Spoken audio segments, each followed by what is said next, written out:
Your show now, press 1. To hear important instructions, press 2. Since it appears you're calling back into a live show, we are reconnecting you now. Your show will go live in 5 seconds. 4, 3, 2, 1. Blog Talk Radio. Nobody take no cornbread from me.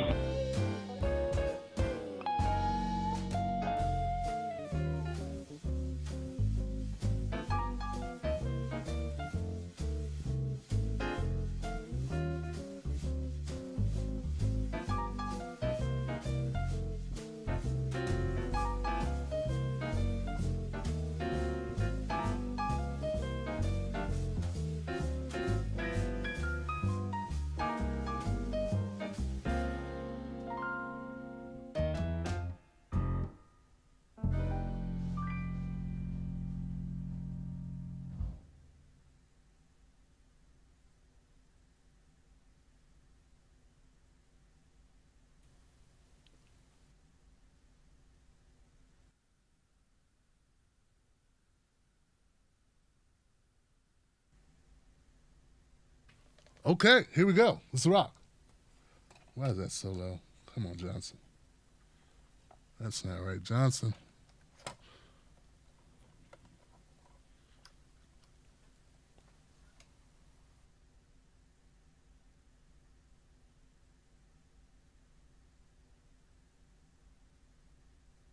All right, that's fixed. All right. All right, people, how you doing? Welcome to the show. Welcome to the call-in show, the Tim Black Show. 319-527-6212 is the phone number that you dial into if you want to talk on the phone tonight. I'm your host, Tim Black, of course. No one else will do my show. No imposters. Just me doing the show. And we got it going on, guys, because we got a lot to talk about. I'm going to really need your help, though, because tonight's theme of the show is Joe Biden's cabinet members. And I got to be honest, I only know like one or two of these people. These people aren't ringing any bells for me, Johnson. Just not. Like, who are these people? But I've been seeing a lot of progressive folks projectile vomit over it. Yeah, so evidently it's not good. No, it's not good. And this is the part where I get to come in and say, nah, nah, nah, nah, nah, I told you so. Nah, nah, nah, nah, nah. Look, I'm not happy about this. There are times when you're right, when you wish you weren't right. Yeah, you're going to say, God, man, today's going to suck. I can feel it. And then, Lord behold, turned out to be a shitty day. But you weren't happy it was a bad day. You just called it. That's all. You just had a premonition. So, yeah, we're going to get into that, and hopefully my callers will be able to put some meat on the bone, so to speak, on this issue. But I'd like to start tonight off with something a little less political, but God, it feels good. Feels fantastic, guys. Dave Chappelle put out, like he said one of his specials, he said something about Netflix using him like a slave, something like that. Because his great-grandfather was a slave, and he had like this, you know how Dave's jokes are long and winding and magically connect? You know, like a Tommy Hearns right hook, you know? He had a lot. Hearns had a lot of reach, right? Hearns. So it was a long winding story about his great-grandfather being a slave and how it was bought and sold. But his great-grandfather would be like, wow, you're the only nigga that got bought and sold more than me. Because they're buying and selling him on Netflix, Comedy Central is, and he's not getting a cut of the money. And that was the thing about slavery. It wasn't just that they worked you, it was also that they worked you, raped you, killed you, starved you, did I say kill you? When they got through with you. They didn't pay you either. They didn't pay you. But here's the thing. Dave Chappelle didn't just stop there by mentioning it in his stand-up special and just getting salty, like I do a lot. I say things, I get mad about stuff, but I don't do anything about it. I say, oh, this person's bad-mouthing me over there. They've done it like 6 times. It's like, get my attention here. Notice me, Tim. Notice me. Then I'm stupid enough to notice them. Like, hey, so you got something to say. But Dave Chappelle goes further. Dave Chappelle's like, okay. He put out another video, which I haven't seen the whole thing of yet, where he says, hey, I wanted to get Netflix. No, Comedy Central's running the Chappelle Show on Netflix, and it's really bad because I'm not getting paid for it. There's some crap in my contract I signed way back in the day. I don't think it's right that they could be able to sell my rights or sell me, my likeness, on to Netflix, who I now have a relationship with. And he said, I went to my agent. He went to his agent to try to get his agent to do something about it. His agent was like, no, there's nothing we could do. So then he said, well, I'm going to go to my real bosses, that's the fans, and just ask my fans. I'm begging you, fans, if you love me, if you ever respected me, if you like what I do, don't watch me. Don't watch the Dave Chappelle Show on Netflix. And something happened. An amazing thing happened, guys. I'm trying to tell you. Netflix decided to pull the show off of its platform. And they did it only because Dave Chappelle asked them to. Dave Chappelle asked them to do it, they did it. And Dave Chappelle said they did it just because it made him feel bad. And Netflix didn't want him to feel bad. Oh, God, Johnson. And the reason why I'm telling you this is not only that I admire Dave's work and, he's amazing what he does. And it's a good feel story. That's great. But because I just want to show you dumbasses how it's done. Yeah, all you pushovers, all you lame sellouts, this is how it's done. All you go along to get alongs, all you pretend to be revolutionaries, all of you gotta vote blue anywho. MAGA people, all of it. If we just shut up and be quiet, maybe Biden won't make us slaves again. If we just shut up and be quiet, maybe Hillary will let us buy hot sauce. If we just shut up and be quiet, maybe John Kerry won't scare us looking like Lurch from the Monsters. Maybe his wife will let us have some ketchup because she owns Heinz Ketchup. What I'm saying is, Dave Chappelle makes Netflix a lot of money.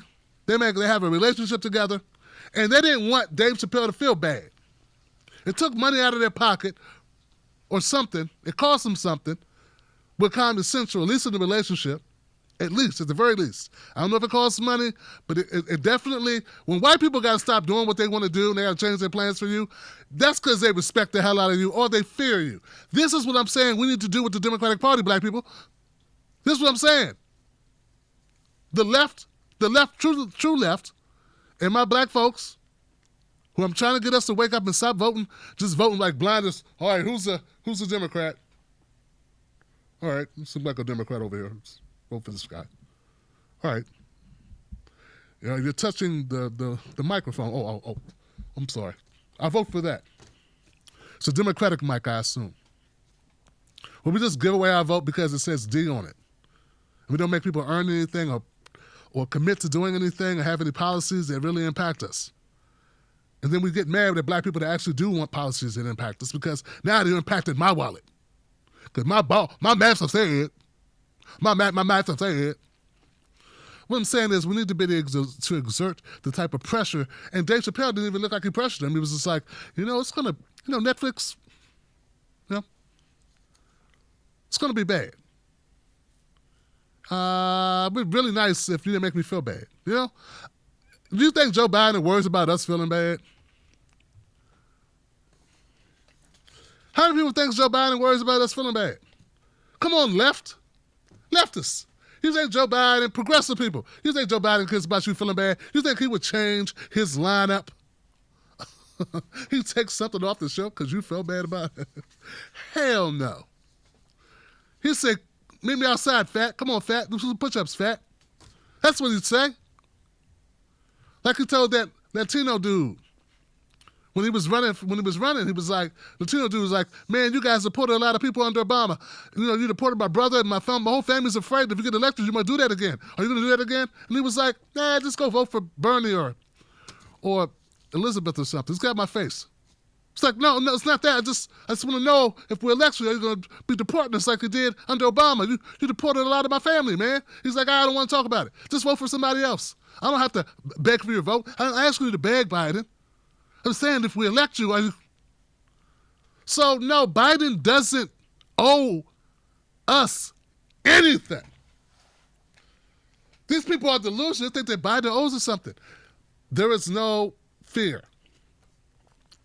If you get the votes for free, how can you be afraid of losing them? Didn't even have to buy them. It was a layup. All right. Anyway, that was my way of saying, hey, damn it, Dave Chappelle, you just taught all of the black community, all of the leftists, all of the socialists, all of the former Bernie supporters who have no home at this point, all of my People's Party people, all my party people, all of them, you know, all my Green Party people, all of them, we all know it. We know it. But the people we want to get in our ranks because we need to be bigger, they need to understand. You stop listening to corporate media. The way they're telling you is a trick. Just be nice and you get what you want. This ain't Santa Claus, mofo. Biden ain't Santa Claus, not whoever's nice. Politics doesn't work that way. Who's ever's nice is who gets the present. Looking in his listens, checking it twice. He's going to find out who's naughty or nice. That's not what power concedes. Power concedes nothing unless it's power, man. Nothing without a demand, Johnson. Nothing. These people are lying to you, all of them. Everybody now wants to be an activist. Everybody's an activist. Everybody's a political pundit. How many of them are willing to lose their jobs and all their access to making records, music, all their access to acting in movies, acting, all their dinners and outings and all the prestige or whatever the fuck they do? How many of those people, all of them, seriously, real good question, how many of them are willing to do that to stand up for something? No distribution on your rap album. Would you still be talking shit? Would you still be talking? Because it's going to require that. See, I had no problem with people wanting to join this, dog. That's not my problem. I'm getting old, man. I need a replacement. But, yo, if you ain't willing to sacrifice, then we might as well not have you in the way. You're taking up space, Johnson.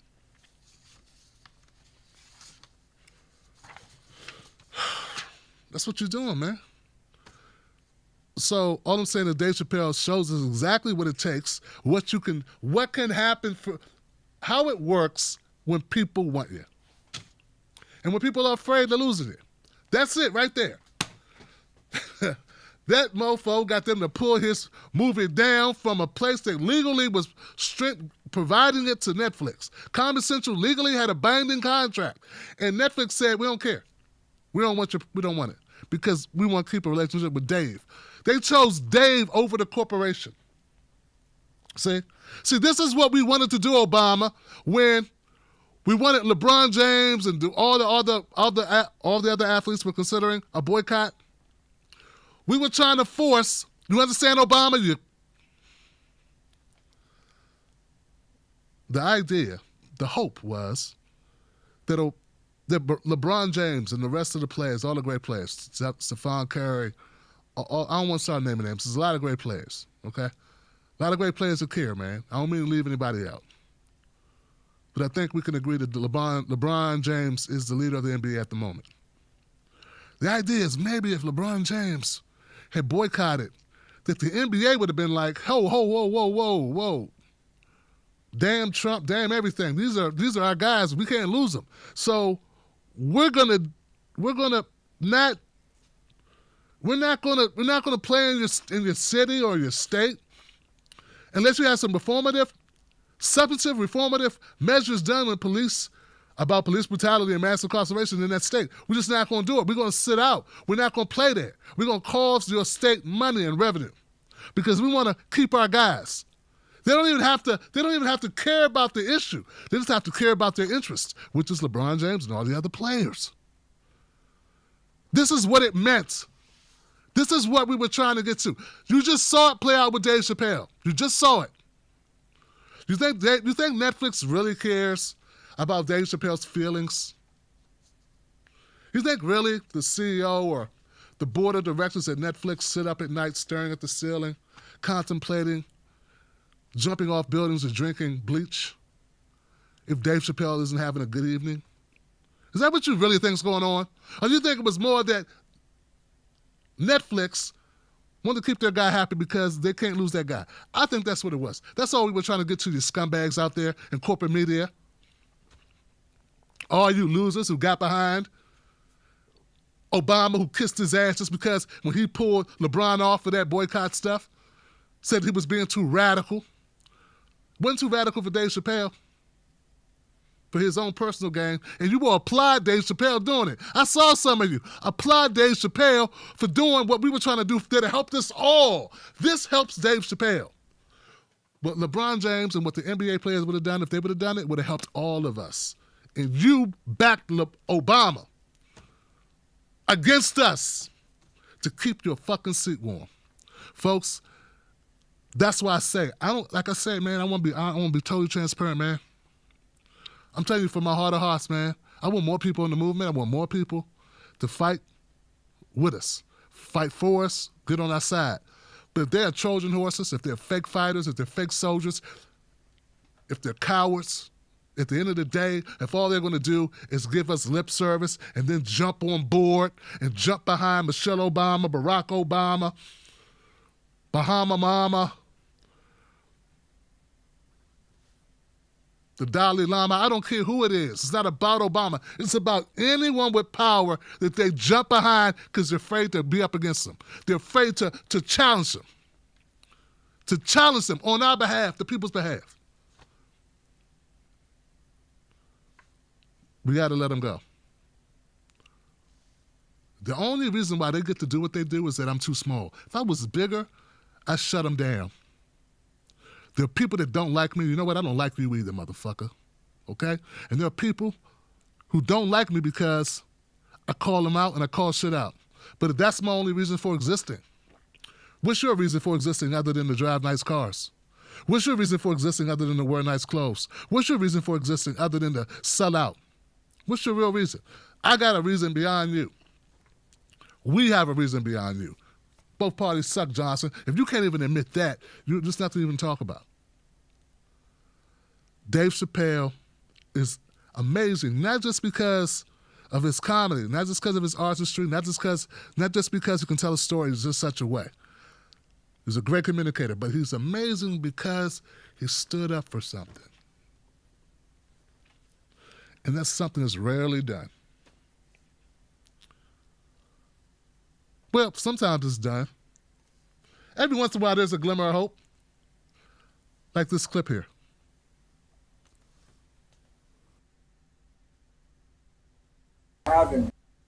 So far, do you see anyone that's progressive enough for you? Well, first, let me say off the top, thank you so much for having me. When I hear names like Rahm, Emanuel being floated as part of Biden's cabinet, considering the fact that he covered up the murder of Laquan McDonald in Chicago, considering the fact that he closed over 50 elementary schools and 30 mental health institutions, it's incredibly alarming and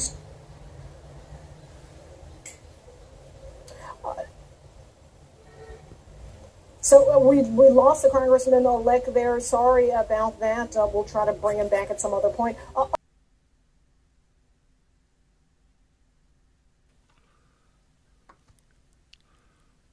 Yeah, sometimes we have reasons to have hope. Congressman-elect Jamal Bowman and my friend, brother, came on the show recently with Isaiah James. Isaiah James, who is also going to be running again. Give it up for Isaiah. He's going to come on my show to formally announce it, though. Jamal Bowman, it's amazing that Jamal Bowman did that. You see how they cut him off? All of a sudden, they had a little technical difficulty because a brother was speaking truth to power. Yeah, all of a sudden, lost the connection. I don't know what happened. Oh, yeah, okay. We're going to just try to get him back later. That's what we're going to do. Yeah, he's talking real shit. We're going to have to get him back later. Yeah, we're going to have to rush to get him back on here talking that real stuff. And what's funny about Jamal Bowman is I said this last night. Yeah, I see a lot of people that covered this story today, and God bless them. Hey, everybody can't see the future. I said this was going to happen. I said there were certain people that would call us out. Did you watch the show last night? Okay. Some people didn't watch the show last night or didn't know last night in the show. As late as I come on, never take it personal. Last night, I talked about this. I talked about Rahm Emanuel, Joe Biden, and how much it was a slap in the face. A day and a half ago, I sent out a tweet about it saying it wasn't a slap in the face, it was a sucker punch. It was a sucker punch in the face, not a slap, Johnson. Close-fisted, all of it. Bow! That's what it was. Followed by spit. That's what it was. So, and I said there were a few people that would challenge, who have been challenging Joe Biden and this possibility of Rahm Emanuel joining in his cabinet. And I said the reasons, a lot of reasons. One of them was Laquan McDonald, who I said was shot 15 times. I was wrong, and I apologize to the family of Laquan McDonald. He was not shot 15 times. He was shot 16 times. 9 of which while he laid on the ground in the fetal position.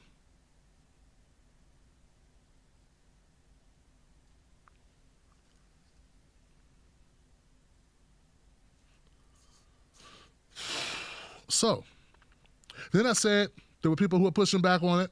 One of those people was Jamal Bowman. And Jamal Bowman, he may watch the show. I don't want to assume I inspired him. But what I love is the consistency that this is the same. Anybody who saw Jamal Bowman or talks to Jamal Bowman would know this is how he really feels. Would know how he feels about certain. He's a democratic socialist. Not because it sounds cool. Not just. It's not only because Bernie, no, it's because that's his politics. And he was talking about this on Twitter. He's already said how he felt. But it's so rare that when there's an opportunity to get up on a stage, that people actually keep to their story. They keep the same thread, that they continue to be who they say they were when the lights are on them, when it really matters. That's why this is so rewarding. Is that he's being himself. He's being the guy he said he was going to be. That's all. He's being the human being he said he was going to be, that he led you to believe he was. And let's hope that continues. But I just want to say thank you, Jamal Bowman, for that. Thank you so much for that, because that lifts our spirits in the time of darkness, the time of Kamala Harris and Joe Biden. And I know I make it hard to be a friend of mine because I'm so cuttingly honest, so brutally honest, so unabashed, and so real with it. I know people get pissed off, man. It would rather for me to make jokes and make cartoon characters of people and stuff and build my following that way by roasting people. That ain't what this show's about. This show is about getting power and waking people up and then making fun too. We got it all here, Johnson. So who's going to be in Joe Biden's cabinet? Only a couple people I have listed here. We already know about Kamala Harris. But she's brown. Yay! How many brown people can she throw in jail this time, Johnson? Maybe she'll redeem herself. She's only had 20 years to redeem herself. I was watching the show. I hate to keep moving them around like this, guys. I got to say this. I was watching the show the other night. It starred the guy from the Black Panther and the guy from Rocky. Someone knows him. Young guy. He was on The Wire. What happened to, damn it. Oh, what's his name? Comments are slow. Who was on Rocky? Who was on the new Rocky, the Apollo Creed, the Creed? Who stars in Creed? Come on, Facebook, don't fail me now. Rob, they're fighting for the first Constitution. Okay, you're talking about something else, damn it. Let me go to YouTube. These people are arguing about the Constitution. Michael Jordan, give it up for Sign of the Times. Thank you, Sign of the Times. Michael Jordan. Michael B. Jordan, not Michael Nett, but Michael Jordan. Okay, so I was watching the show with Michael Jordan, and Michael Jordan, in this movie, he was the defense attorney for the ACLU. Yeah, he was the defense attorney for the ACLU. He took his law degree and went to work to get people, no, was it the ACLU? No, the Equal Justice Initiative. That's right, the Equal Justice Initiative. He started the Equal Justice Initiative. I don't know if he started it, but I know he's part of it. Okay. I don't know what his position is, but he took his law degree, and he used his law degree. He could have became a prosecutor. He took his law degree to help people get out of jail, people wrongfully convicted, people sitting on death row, in the South, railroaded. Black men on death row for 20 years, 30 years. He used his law degree to help people. And we all clap, yay, this is a good brother. That's what I'm talking about. What a feel-good movie, man. He's saving brother's life, who wrongfully convicted. He got into the legal profession and took his ability, his power, his education, and used it to get people out of jail. And we all clap and we applaud. And no one would question why you would applaud for that. No one would be like, why are you applauding for him getting people off the death row who were wrongfully convicted with no DNA evidence, no witnesses, and just railroaded? Some people convicted them because they said you look like a guy who could have killed this person. No bullshit. Some of the evidence was, he looked like he could have done it. Look at his eyes. Seriously, they convicted people for shit like that. You're just black and you look like that. That's enough for us, Johnson. Those white people did not play. They'll fry your ass for having a lazy eye. That's definitely did it. But he was in another state when it happened. Oh, he's got a double. He jumped out of his own body, jumped into another body, and it was still him who did it. So let's kill them both.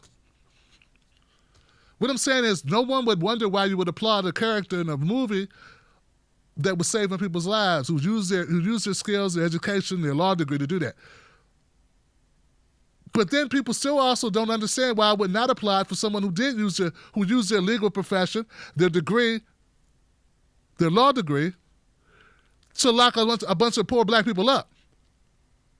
Not just as a prosecutor, as an attorney general as well. You don't understand, but you understand me applauding Michael B. Jordan, but you understand my distaste for Kamala Harris or Amy Klobuchar? To a lesser extent, Val Demings. You don't understand that? That doesn't register? So we need a mental enema. That's what we need. We need a mental enema. People need to think for themselves. At least be consistent. Either Michael B. Jordan's character, as I would say the leader of the Equal Justice Initiative to this day, who was helping get people wrongfully convicted off death row. We even want to say he's a piece of shit, he's a dumbass, he's a loser, he's a scumbag, or we have to say Kamala Harris is wrong. Both can't be right. We can't have one person whose job is to put people in jail and applaud them and say they're great for society, and have one person whose job is to help people get free and applaud them too. Like, which one is it? Both things don't have to be right. And that brings me back to Joe Biden, and I'm about to go to phone calls, guys. There's a lot of talk about Joe Biden, who's going to break down the walls. He's going to work with Republicans and Democrats, put them all together in the same room and get it all work together seamlessly. He's going to appeal to both sides. And here's the thing. Both sides aren't always right. Sometimes one side's right, and only one side's right. Justice is not always, I use some of your shit and use some of that shit. Sometimes justice is using one side. Sometimes justice is not about meeting in the middle. An innocent person deserves freedom, not 10-year sentence. An innocent person deserves freedom. So Joe Biden wants to put Republicans in his cabinet, and we got dumbass neoliberal, milquetoast Democrats who won't fight for nothing supporting that, pushing him that way even.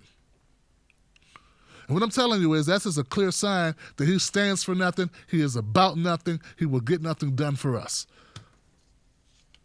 Now, as Chief of Staff Ron Klain, what can I tell you? He's been a butt buddy of his for a long time. I worked with Ron Klain briefly when I worked for a technology company back in the early 2000s. He was our chief of counsel there. Secretary of State Anthony Blinken, nothing to write home about. Just another educated old white guy with connections who knows Bill Biden for a long time. Alejandro Mayorkas, Secretary of Homeland Security. What do we know about him? I don't know anything about him. All I know is he's Hispanic. Yay! Once again, I don't know what that means.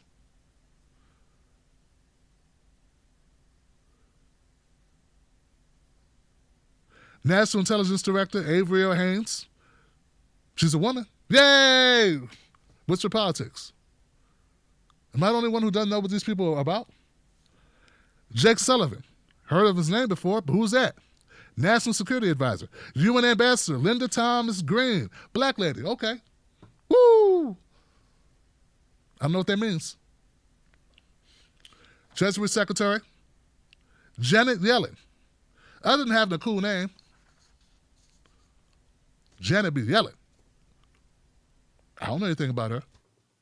Why should I be excited about this? Why should you be excited about it? Why are people excited about this? I don't understand. If you're excited about any of these names, John Kerry, U.S. climate envoy, I'm trying to understand what's there to be excited about John Kerry. Go away, John Kerry. Go away. Oh, blah, oh, blah, oh, blah, oh, blah, blah, oh, blah, blah, blah. Why? It's like a bad movie that you walked out on, demanded your money back, and then when it came back in town, you went to see it again. No, people, no. Oh, baby, no. Had a get out moment. No,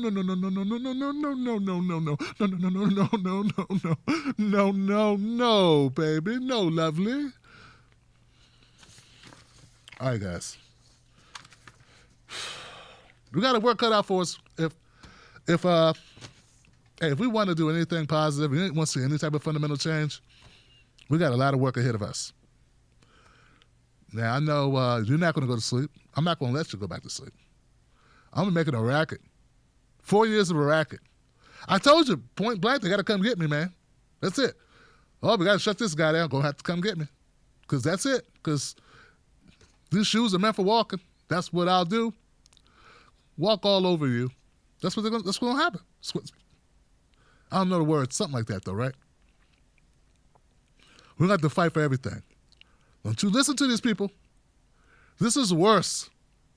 Because now people are not going to be in the streets like they used to be. Don't you listen to these people. They're going to get paid not to be. It's not just going to be just people selling out. It's going to be people like, oh, you can do real good with this money. Bloomberg's going to offer money. Here, take the money. All right. Enough. Enough, right, guys? Enough? We good? Okay. Phone number is 319-527-6212. We're going to go ahead and open up phone lines now. I'm going to get more people in. It's been a while. Missed a week, which is pretty much customary. I had a couple people going like, Tim Black, is it time for the show to come back? Hey, you know, when you have a major family crisis, missing 5 days at work is pretty standard. You know what I'm saying? Like, that's pretty regular. I mean, I know all the support that you provide this show. You know, I get it. But I'm a human being. I love you too. You know, if you said you had a fan, I'm like, where you been? You been watching the show? Where the hell is that Banana Peel 72 been at? I haven't seen you in 5 days, Banana Peel. Damn it, it's Banana Peel. And you said, well, Tim, sorry I missed the show, man. I had a family issue, man. Family issue, bro. And I'm like, so what? That's enough time.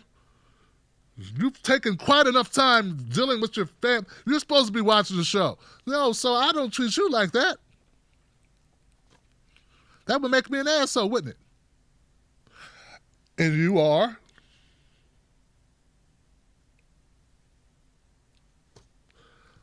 I don't worry about it. Just don't talk to me for a little while, okay? No.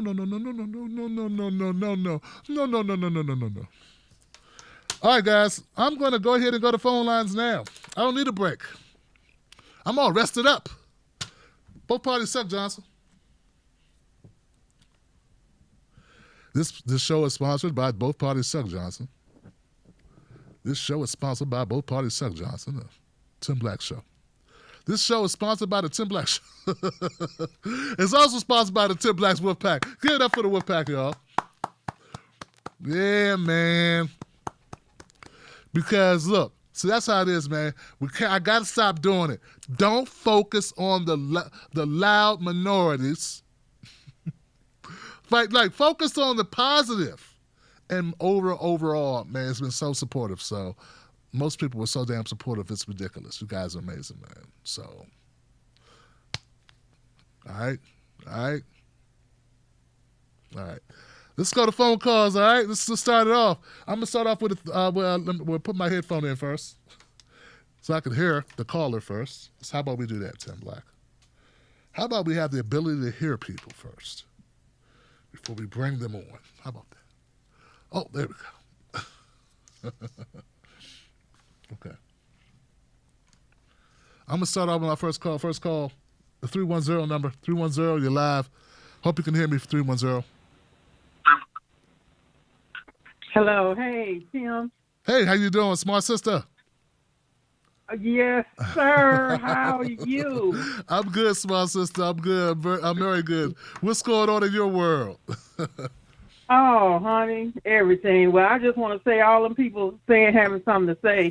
I lost my father when I was 19. Mm-hmm. So, they just don't know. And until they walk in your shoes, they need to shut the fuck up. But anyway, what I was calling to say, I so agree with you about Rahm Emanuel till it ain't even funny with his 9-finger having behind. I had somebody on my thing today talking about, well, what are you upset about? I mean, how, because I said it was disrespectful. The fact that he could even think was thinking about giving him something, and he's still going to give him something. He might not be a main cabinet position, but I believe he's going to get something. And it's like, what does it take for you to feel disrespected? Here you are. If it wasn't for black folks, he wouldn't be in there. Because let's face it, 57% of white people pretties are the ones that put Biden's demented ass in there. So if that's the case, the fact that he could even consider somebody that was a part of a cover-up of killing that young man back in the day, come on. Some of these people, I think, are just brain dead, and they have no pride, no anything, because it doesn't make any damn sense. If you can't figure that, Stevie Wonder can see that. Damn. Oh, my God. But that's all I got. And keep doing what you're doing, and you take all the Thank you, sister. Thank you so much. Till they go through it, for Christ's sake. So, anyway, you have a good night. You too, sister. You have a good night as well. I appreciate you. My sister sent me a video of her on Facebook, man. And I was like, man, she's so authentic, right? That's what I love about Smart Sister. Like, when she's talking, that's how she feels. And to me, that's star quality, man, because that's 90% of it. I think just being able to people feel like that's the real you.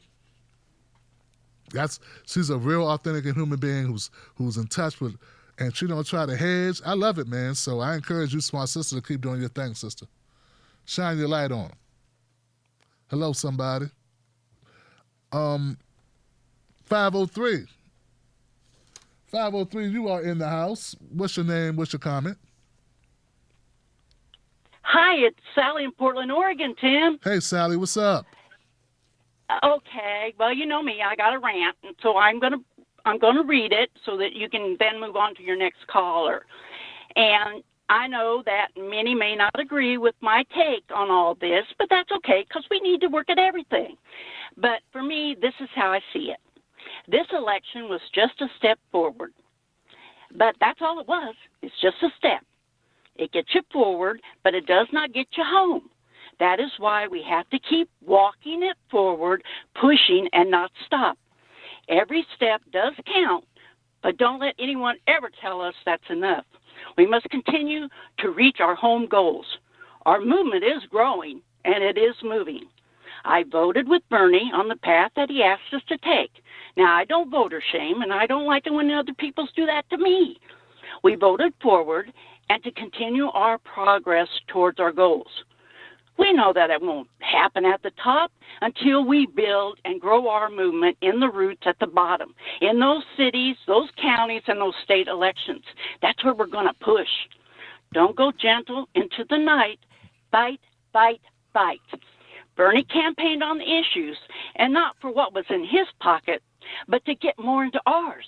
Those issues are still a fight ahead for us to get. Biden didn't campaign on issues. Hell, he didn't really even campaign. And I don't trust Biden summing up with them Republicans because he's too conservative himself. We're not stupid.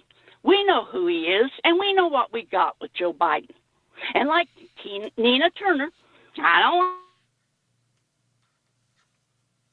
like they were there to help us. Nah. You know that old saying, Tim, keep your friends close and your enemies closer? That doesn't mean we got to put them in our bed. Because if you do, they're going to short sheet you, and then they're going to steal your covers. It's a fact that the progressive base of the Democratic Party knows. We've seen it. We've felt it. They are not with you. They do not like our policies. They are gaslighting us, and we progressives know electricity. We have to light the place up. We have work to do, and we can do this. We're not going to brunch. We're ready for a food fight. You fight the termites in your house. You don't leave the house to them. If the foundation is strong, you build on it.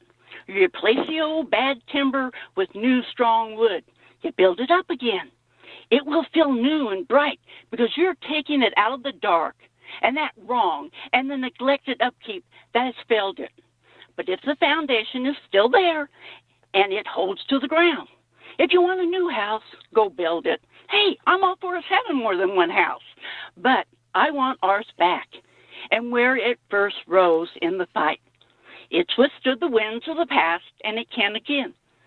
We have to replace the windows, maybe a little repair to the roof, and a few new walls. But come on, young people. You know, when you inherit grandma's house, the first thing you do is you go be done. We're going to help grow independent media because the mainstream media is, well, it's owned by a few, you know, and they like Big Pharma and oil and Wall Street, and they have these millionaire pundits that push their billionaire bosses' propaganda. We need new, fresh voices that live out here in the world, and they know what we are experiencing, and we got to get them heard. We can do that. This election does not stop us working for the issues and the policy that the people want and need. It just brings us together stronger and wiser. Those corporate Democrats, they are worried, and yes, they're scared, or they wouldn't be out there now trying to downplay the progressive gains and try to blame us for their losses. We have our own party within the party. Don't ever give up or let anyone tell you you can't bring on change. We can and we will. We will build up the progressive movement voice in the Democratic Party. We got more progressives elected and down ballots across this nation, and then we got a few even elected into Congress. We got over 500 progressives elected in those down ballots with little money and little media advertising this election, and we're going to do it the next and the next and the next. We'll take control from the establishment that has tried to hold back. They can't any longer because we know how to push now, and we're strong. The progressive wing will grow. Wow. Wow, Sally. We can do this. Keep fighting. We've got Trump out. That's a distraction that's gone. But don't think they won't keep the fear of Trump out there to try to keep us in line, because people react more on fear than they do on knowledge. We now work for us, and don't let anything stand in our way. Push and push hard. Some will say we won't get Biden to move. Hey, they may be right, but we won't know if we don't try. We have to let him and the others know we are here, and we will push. So let him have his acceptance speech, and then let's get loud. We won't be ignored now or tomorrow. We continue to fight, no matter who is president. You know me. We grow from the roots our tree that will give us shade and protect us. Love to you and the Wolf Pack, and to my own Facebook group that has over 40,000 members and is 5 years strong. Bernie/Progressive Revolutionaries. And you're a member there, Tim. Come and visit. Sally, you killed it. Great, great, Sally. I appreciate you. I wish I shared your optimism. I do share some of your fear, your passion, though, and your hopes. I, like you, believe that we do have to try to push Biden because there's nothing else I can do. Like, what else can I do? I can't join them. I can't join the Republicans. They're not lined up with my ideology and the policies I want, you know. So what else can I do except push this party that's in power and push the party that's closest to that power at the moment? That's it.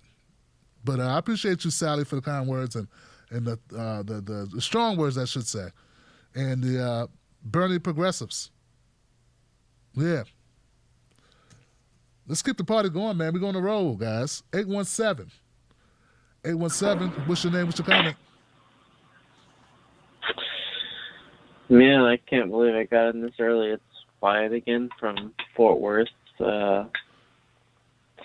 Just wanted to say that CNN censorship of Joe Biden's cabinet was crazy, and that real-time censorship is just like what happens to you whenever you talk about real shit with Obama, man. Wow. Caller 1, I totally agree with basically everything she had to say. Caller 2, she had a nice, little rant going on. Grandma's house.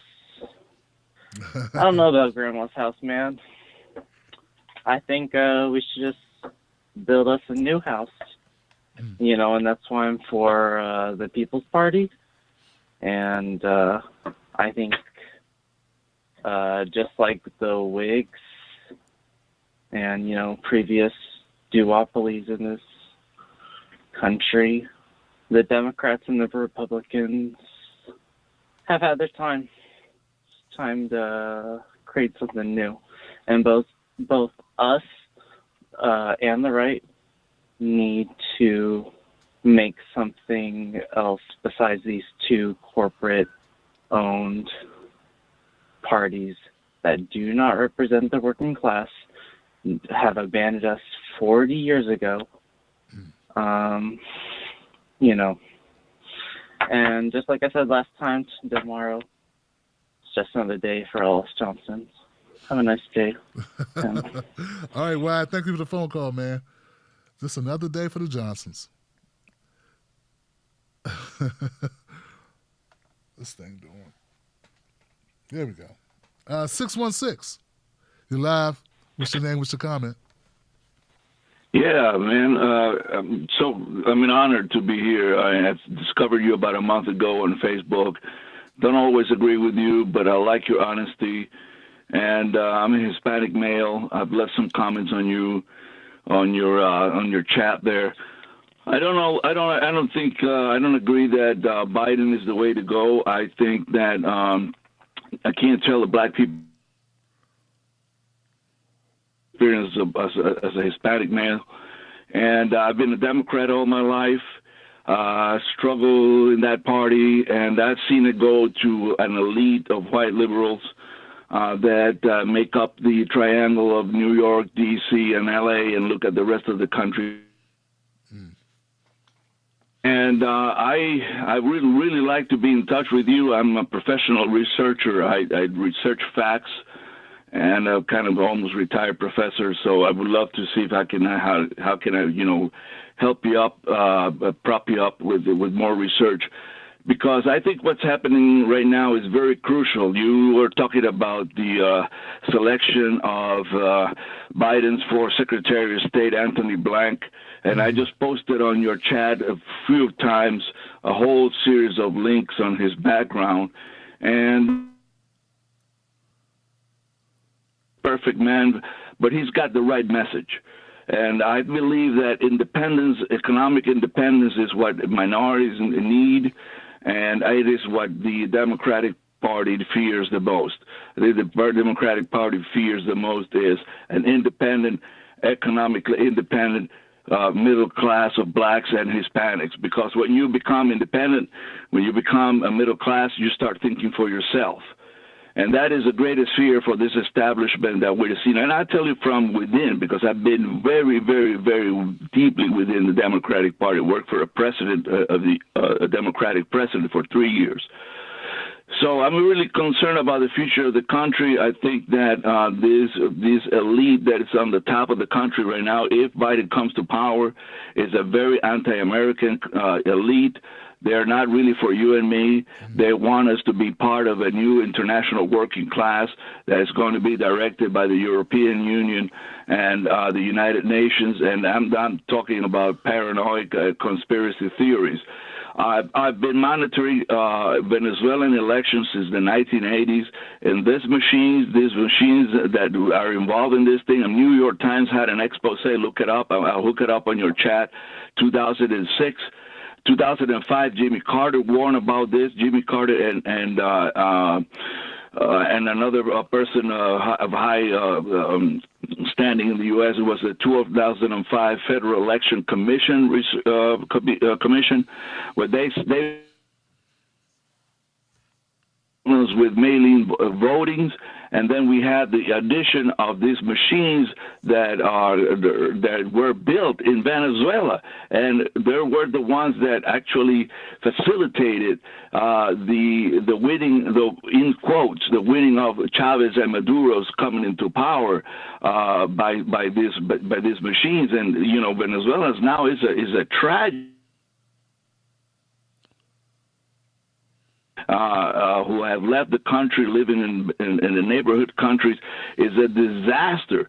I don't think there is any more experience, regardless of all the horrible things, slavery and everything that America has, that has the opportunity to offer as much freedom as this country does. But it's got to come from you and me. It's got to come from us.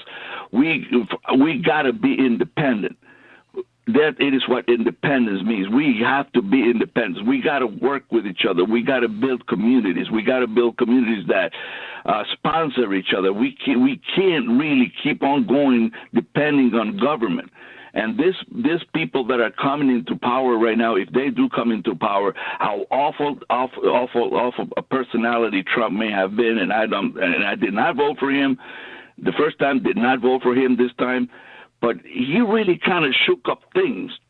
And this is what this establishment doesn't like. This is a very, very, you look up what I'm sending it to you again, who Anthony Blinken is, and how, look it up in Politico. As a matter of fact, I'll give you the title so you can It's titled, I'm looking up right now, it's changing screens real quick here. It's called The Secretive Consulting Firm That's Become Biden's Cabinet in Waiting. And you'll go see there, and you'll see what the swamp is really all about. I mean, these people have been waiting on the sidelines to get in and to get this country going into a different program that is not going to be good for you and me and the working class of this country. I don't care how they paint it. They've been working on this for a long time. I've been in academia for 30 years, my friend. And I know how this has been changing, how they have manipulated the language, how they have used social justice rhetoric, how they have used the civil rights movement. I'm an old man. I'm 67 years old. Okay, the first time I saw somebody talk about civil rights was the Reverend King himself when I was 10 years old. He came to Puerto Rico twice, in 61 and 65. My father took me to see him there, and I saw that that changed my life. I come from a mixed race family. I have cousins and aunts and uncles that are black as you are, and I was in New York City, South Carolina, 10 and a half years old, when my cousins and I went to a swimming pool in South Carolina, and my cousins were not allowed to go in. And I'm telling you this because I'm breaking down because that's my first experience with racism. I'm just telling people to question, man. Look what you're doing. Question this thing. We have a conglomerate of media party. It's a conglomerate. They're eating your brains. Social media. There's one political party in this country at the top, and they're Republicans, Democrats. That's it. That is a globalist party, and they control the media and they control social media, and they want to control your mind. Don't let them control your mind. And I don't know what else to say, man, but I mean, I'm going to keep monitoring your show. I hope I can get in contact with you somehow. Because this conversation needs to happen. I respect everybody who's called you, and I respect your opinions, even if I don't agree with you or the callers. But this conversation needs to happen. Wow, brother. Well, I want to thank you for calling up, man, and giving us that information and letting us know your thoughts about it and how deeply this travels for you and what you've known. It sounds like you reached out before. I've been getting a lot of mail, especially recently. I would suggest contacting us at Client Care because it's not my mailbox. They have someone who mans that mailbox who oversees it, and sort of like their job, part of their job is to look at it. Client Care at TimBlackTV.com. That'd be the best way to, that way it won't just be up to me to catch it. Wow. A lot to think about, brother, a lot to think about. Thank you for the phone call. 989. You're live. What's your name? What's your comment? There you go. Can you hear me? Hey.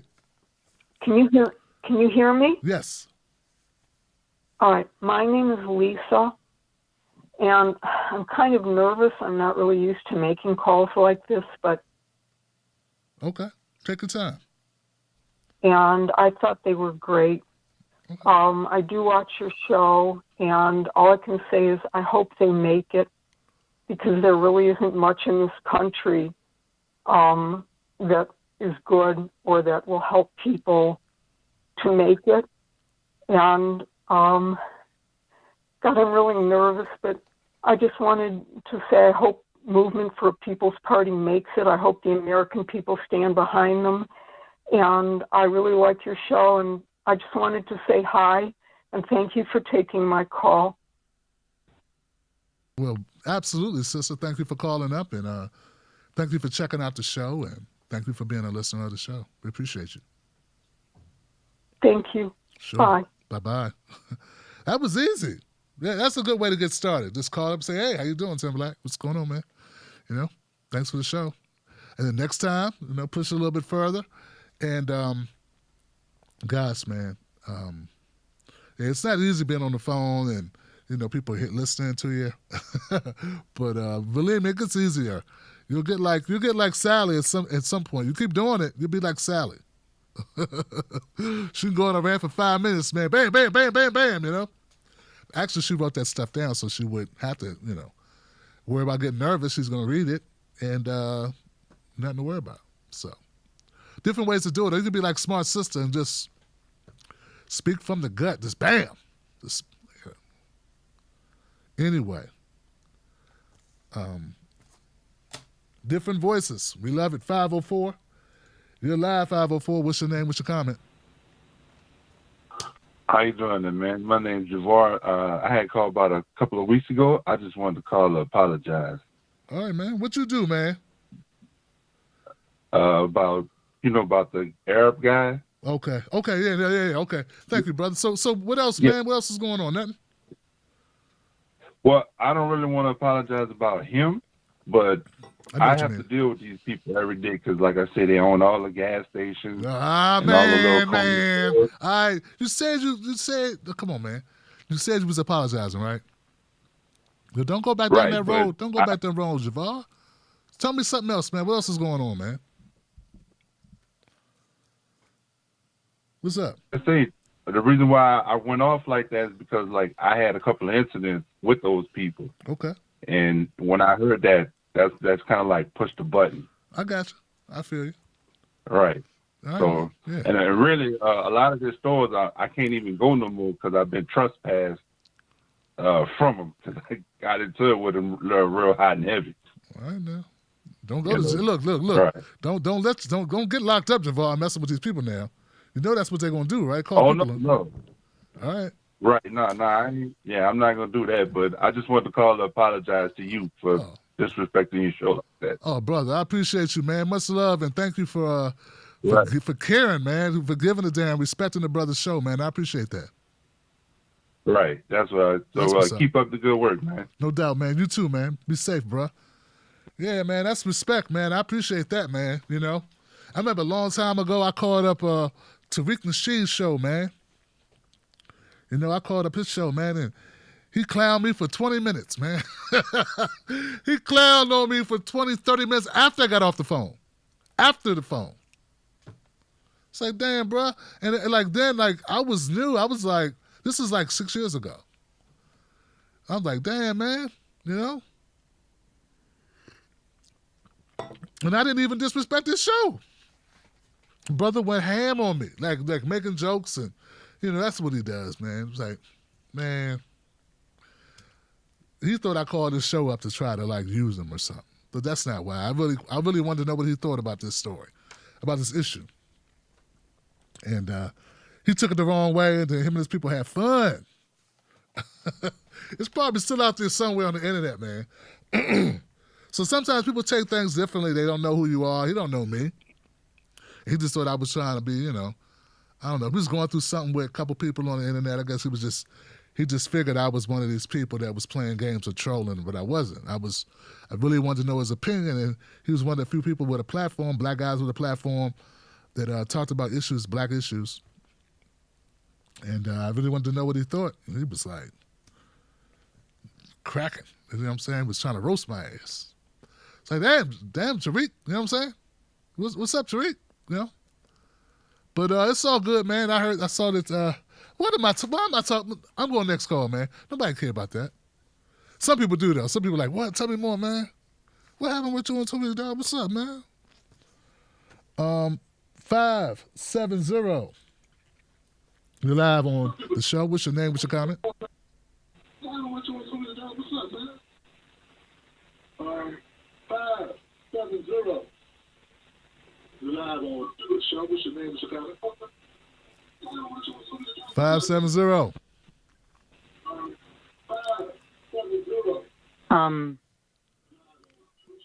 Hello.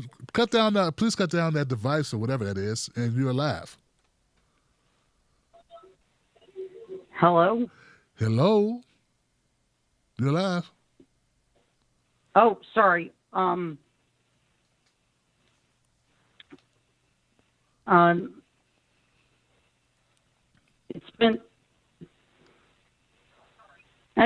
Yes, Tim, sorry. It's been a long time since I've called onto the show. I forgot I went by numbers. I thought I went by last digits of the phone number. Sorry about that. Okay. No problem. What's on your mind, sis? What's up? I wanted to say that I agree that Biden's cabinet choices so far aren't the best and that they could be better, especially with the fact that if you take in the factor of the only two progressives he has were helping Bernie, and they were from Washington, D.C. But if you look at Kerry as environmental, now that's where I kind of draw the line, because he was combining faith and science. And look, don't get me wrong, faith is a personal thing. That's fine. Mm-hmm. But you can't add science with faith, because that's just catastrophe. And especially with the environmental crisis, we really have to, apply the science. And I'm pretty sure, the conservatives that Biden wants in his cabinet are going to try to convince Kerry, man, we got to please the other Republicans, so we can't really have this Green New Deal.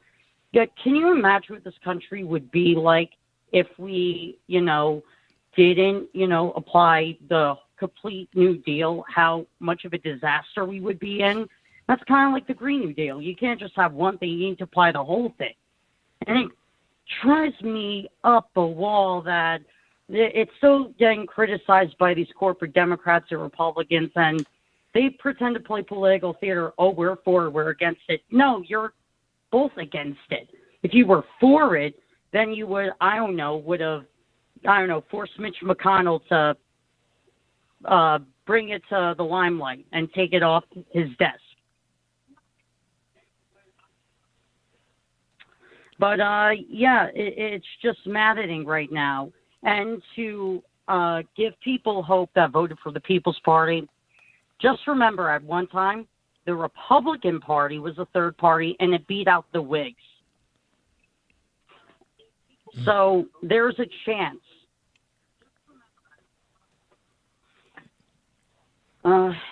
But, yeah, that's all I really wanted to say, but I'll definitely call in more often again. But it's been great talking to you again. Hey, thank you for the phone call. I appreciate you. I don't want people to feel like there's no hope at all. But I want people to be realistic. You know what I mean? Like I don't want to be one of these people that this just tells people stuff that they want to hear. So we have to keep it real about what's going on and the state, the situation. I think we owe it to people to keep it honest. But also be hopeful with optimism about what we can do if we work together. I get it, okay? Yeah, so yes. Yes. Okay, I can go with that, all right? But what's this thing about you saying John Kerry and faith and climate? What the hell? I don't understand that at all. What does faith have to do with clean water? What's religion got to do with clean water? I don't get it. Like just one example, clean water. What does who you pray to have to do with that? I don't know. Obviously, they're trying to woo a bunch of conservatives, as you stated. Whenever I hear that type of rhetoric, religious freedom, I get that, but that has nothing to do with people being able to breathe.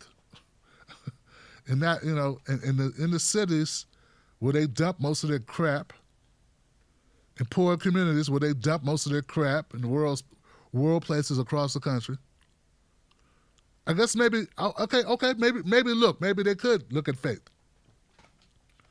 If you love your neighbor like you love Jesus, would you be allowing these corporations to dump their waste, their toxic crap in the backyards of your brothers and sisters?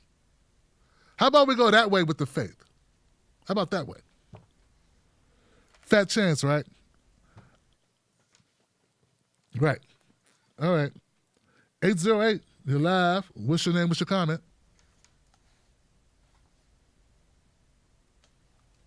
William from Hawaii. Hey, William, what's up, man? Talk to me. I just had a couple things. I hear where you're coming from with this Rahm Emanuel bullshit, and it is aggravating. But I also wonder too. This has gotten so much coverage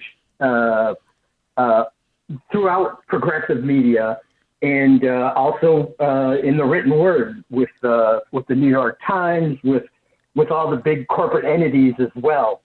And so I wonder if this is just a big bait and switch. And dude was talking about gave some good information about that Politico ad, about the consultant firm that's sort of stacking Joe Biden's cabinet way beforehand. And I will tell you, like, if you look at some of the names that he's named right now, John Kerry. Everybody and their brother knows how much money John Kerry has. John Kerry has insane amounts of money. He claims his net worth is at $250 million. His wife is at like $1.2 billion. Also, Janet Yellen, she's worth about $18 million. But she has a Pulitzer Prize winning husband in a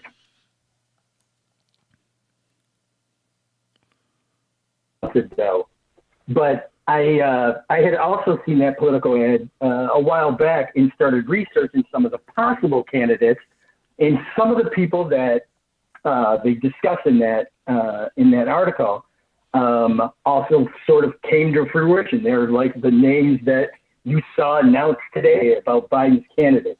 And I was going through trying to find out all their net worths, every single one of them, what their net worths were, what they had done before.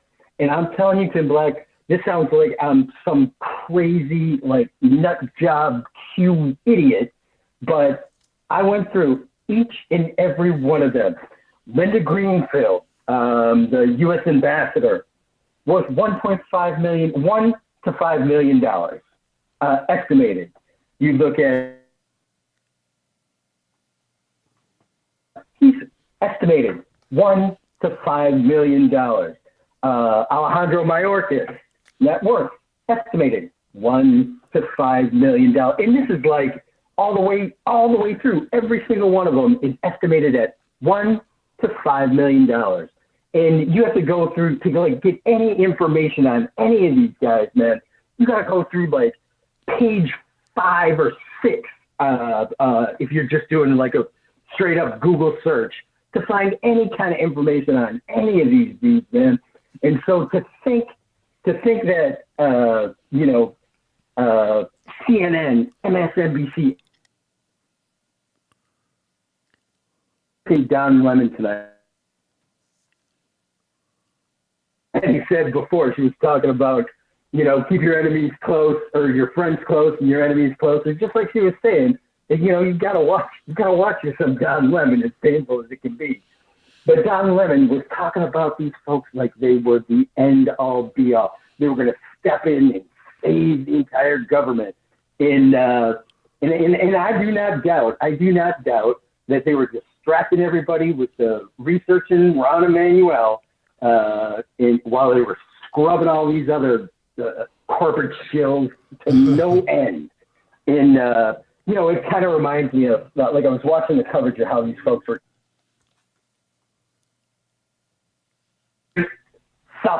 South Carolina self-fulfilling prophecy, where all you heard about was if you can't win the black vote in South Carolina, you cannot win the presidency. You cannot win the black vote in the United States of America. And then you have, the inevitable but highly predictable James Clyburn jumping on the bandwagon of Joe Biden, which also happened on the heels of him sticking up for Ilhan Omar and catching all kinds of holy hell from the Jewish organizations in Columbia, South Carolina. But you knew it was coming. And nobody really bothered to spend any time to think, who else couldn't win South Carolina, couldn't win the black vote in South Carolina, couldn't win the vote in South Carolina? That would be one Barack Obama. So you're going to sit there and pull that absolute BS over America, and America just buys it hook, line, and sinker. And I'm telling you, I just worry with the rhetoric that they're throwing out in all the corporate media right now, that everyone's going to buy into this saviors of America. It's like the super fiends rather than the super friends taking over to save the day. Very sad. But like I've always said, brother, I am so glad to be able to sit here on a Tuesday, a Friday. Thank God you were back on Monday. I know you had a hard time. I feel so bad for you, and my prayers are with you and your family. But holy moly, man, I needed a dose of Jim Black on Monday night because I was getting eaten up inside. But thank you, brother. Keep up the good fight, and know that you have other people that are willing to go down with you at whatever the cost. So I appreciate it, man. Thank you very much. Man, thank you, William, for the phone call, man. I appreciate it. And you know what? It's ironic that you said that about the Trojan or the distraction of Rahm Emanuel. I get it, man. I thought about this. I thought maybe Biden, this is what I was thinking. I wasn't thinking he was trying to throw us off the trail of the other cabinet members. I was thinking he was going to reject Rahm and make a big show of it. You know, like he was pretending to be, pretending to throw us a bone. And then bring in like horrible people and say, hey, I got rid of Rahm for you. Right, really had no idea really or intention of bringing Rahm Emanuel actually on, but then he rejects him and then holds him up as this was my litmus test of listening to the people, and then bringing a bunch of other people who are more low profile, lesser known people who are just as bad or worse in other ways. So that crossed my mind, brother. But so I guess we're on the same path with this. But I had to cover it, man. I've been covering Rahm Emanuel since 2012, right? So I got to cover him. He's like our arch nemesis. I can't not cover him. Other people, I don't think have ever covered him before. Do a search. Go to Google and type in, or go to YouTube and type in Tim Black and Rahm Emanuel, and type in Tim Black and Laquan McDonald. You'll find 5, 6, 7, 8 videos. All me. Type up some of these other people and type in Rahm Emanuel after that, and see what comes up. So, hey, it's what it is. I've been covering this stuff. So I had to follow it up. Independent media is so varied, and people have different focuses, which is fine. Like all shows can't, everyone has has their own intentions or their own show viewpoint. So it's fine for us, Unfortunately, we're not all under the same roof, and we all have private entities. So I get it, It's unfortunate that there wasn't more coverage or hasn't been more coverage up to this point of the cabinet members, but we got time to change that, and I'm sure others will help change that. And you're right, we should change it. And I'm going to start off by getting to know a little bit about Blinken, okay? Blinken, all right? Thank you for the phone call, William. 409, you're live. What's your name? What's your comment? 409. Okay. Hey. Are we okay? Yes. What's happening, baby? What's going on, man? Always good to talk to you, Johnson, man. I'm glad you're still doing your thing, man. Oh, you know it now. You know that. Yes, sir. Yes, sir. But I just wanted to call in and say, man, look, hey, we on the path to a whole other, a whole other road, man. This is the future we're talking about. Okay. And people like yourself, man, you make it good for everybody, bro. I'm glad for what you do. You know what I'm saying? I appreciate everything you do, bro. And I hope this show keeps going the way it goes. It's a lovely thing. My brother. But all the turmoil, all the dispositions between us, all the people, we like they talk about the division and shit, and the division it seems to come between it comes between stupid politics.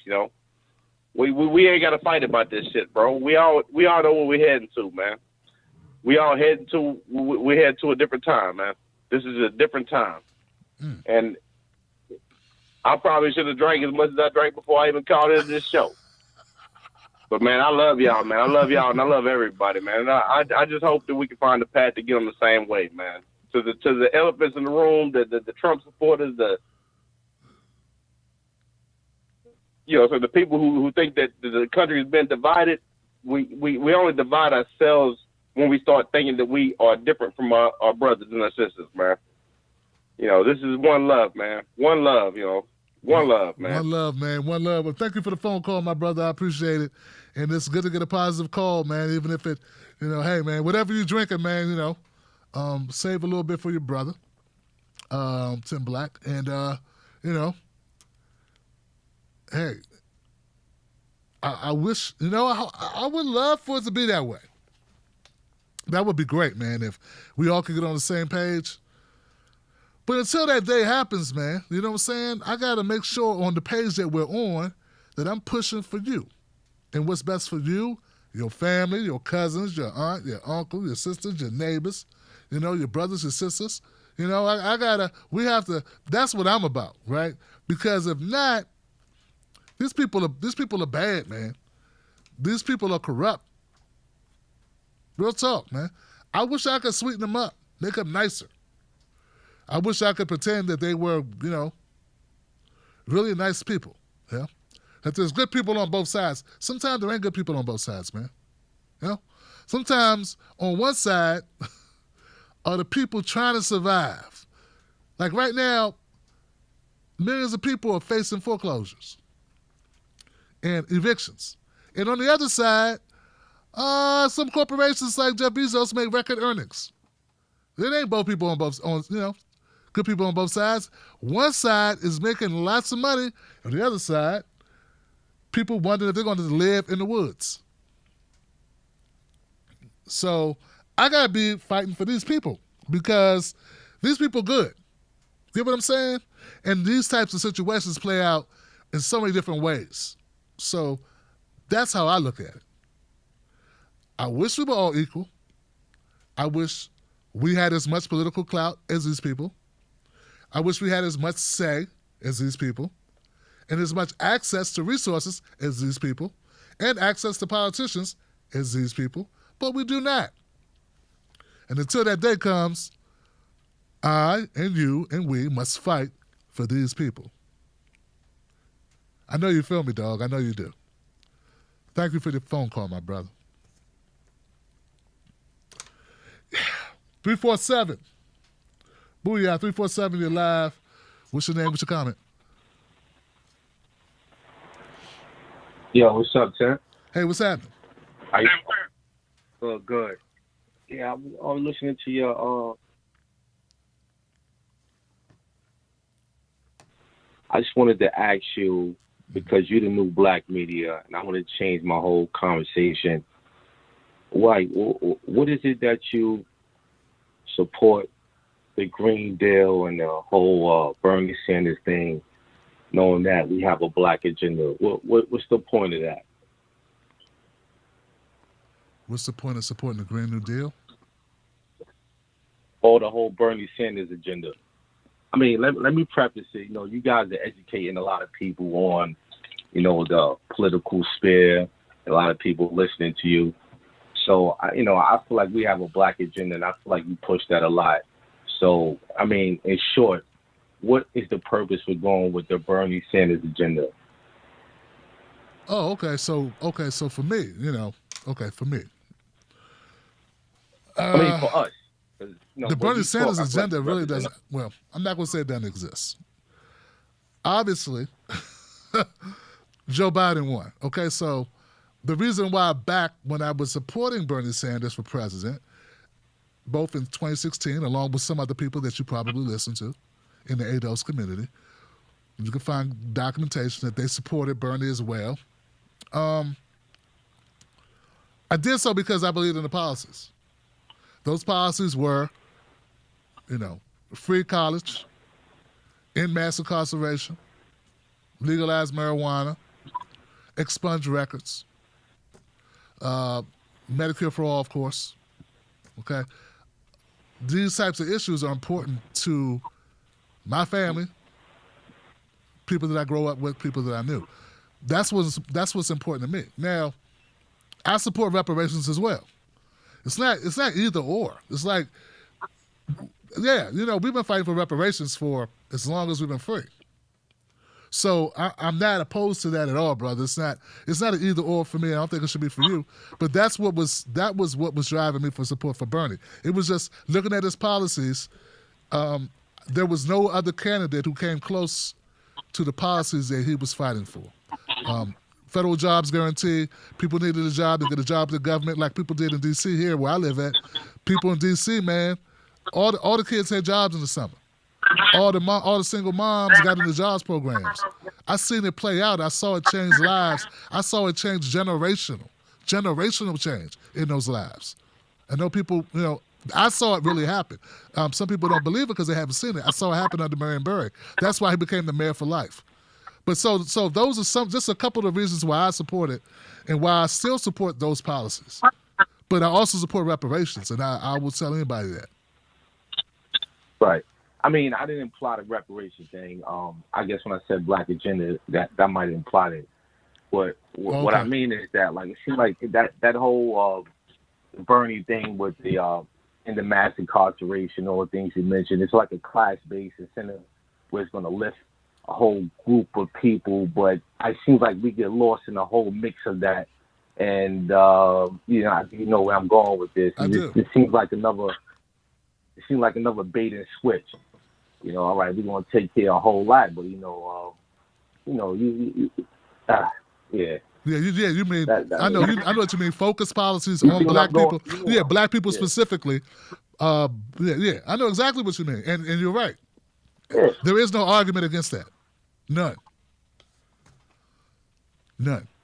brother. But based on his policies compared to everybody else in the field, bar none, he had the best policies that would benefit the most black people. Okay. But you're right, it wasn't directly for black people, and that is a problem.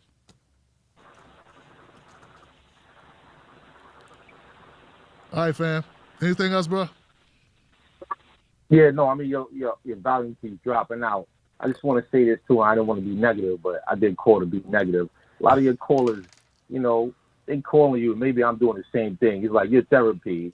They leverage what they leverage what they know you want to hear, and they insert some other agenda into their conversation, like this whole academia guy. He's talking about he studies and he researches, but he supports what Trump did in draining the swamp, but he's researching Venezuela. Yeah, everybody, these people are making a regular news of me talking to you on this line.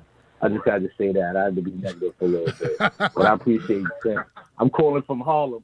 That's what's up, man. We out here, we focus on what we focus on out here. I know. Everybody's like double talking you right now. No, it's all good, man. Everybody that calls. Yeah. All right. Hey, look. Go ahead. So, damn, I wish I could recall my thoughts. Even the guy that said he didn't want to mess with the gas station people, but he's still messing with them. Right. What the hell y'all talking about, man? Stay focused. I know what Tim's talking about. He for the folks. He for the people. Stop inserting your own narrative into this conversation. That's all. Right, thank you for hearing me, Tim. No doubt. Man. All right, fam. Look, I appreciate you. Shout out to Harlem, man. Hey, look, bro. Look, man. Feel free to inject your own. That's what the phone line is for, man. Like, if I held it like tight, you know what I'm saying? Like, if I played the phone calls close and only, and start cutting people off and stuff, man, that's gonna knock the energy out the phone. You know what I'm saying? I want people to feel like they can call up and voice their opinion, as long as they ain't like crazy going in on a bunch of hate speech and like going to get my channel shut down. You know what I'm saying? Because that could happen. You feel me? You know how that can happen. People come up and call up and say some things about certain people and get you shut down. But nah, man, feel free, Harlem, to call up and inject your own, because that's your opinion. That's the purpose of the show, is your opinion or your whatever you believe, your facts or whatever you researched. That's your opportunity, man. And I'm not going, I try to be as open as possible. Because frankly, bro, ain't a lot of places you can call up, man. Like this joint right here is on Facebook right now. and it's on YouTube, and it's going to be on iTunes tomorrow. That's when it's going to upload. So it's a lot of places. It's on Periscope too. So, thousands of people get to hear your point of view, man. So I know that attracts a lot of people who want to have a voice. And, of course, they could do their own podcast, but how many people are listening to it? It took me 7 years to get this big. You know what I'm saying? Really a lot longer than that, thanks to, eating the wrong food sometimes. But nah, you know what I'm saying? I'm going to go next call. So I understand the attraction it is to call up and kind of be on one. You know what I'm saying? I get it. But I appreciate the call, man. And as you can see, man, I'm not going to duck, man, because my politics is, I say it over and over that black people need specific policies that impact their lives. But Bernie was the closest thing to that in the field. And some people talk about the Andrew Yang policies and UBI and stuff. I saw the federal jobs guarantee play out in my life. And people I knew. I didn't live in D.C. at the time. I lived in Maryland. I wish I lived in D.C. because at the time, my D.C., my cousins, had summer jobs we didn't in Maryland. I saw it play out where people's lives were benefited from a federal jobs guarantee. I'm sorry, a state jobs guarantee. Shit, D.C. ain't even a state. I saw it change lives. I saw it keep people out the streets. I saw it happen. So I know people said a lot of stuff. Well, no, and I'm not going to disagree. They can't disagree with my point of view because it's based in reality. It's based on what I saw play out. So anyway, next call. 585, you're live. What's your name? What's your comment, 585? Hey.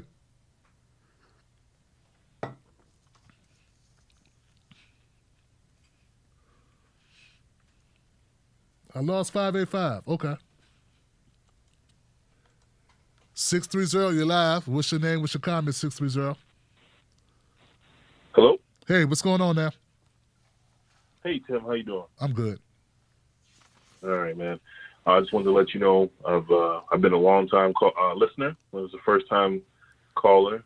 You helped me through many a nights. I'm a truck driver, so it's good to hear great independent media. Yes, sir.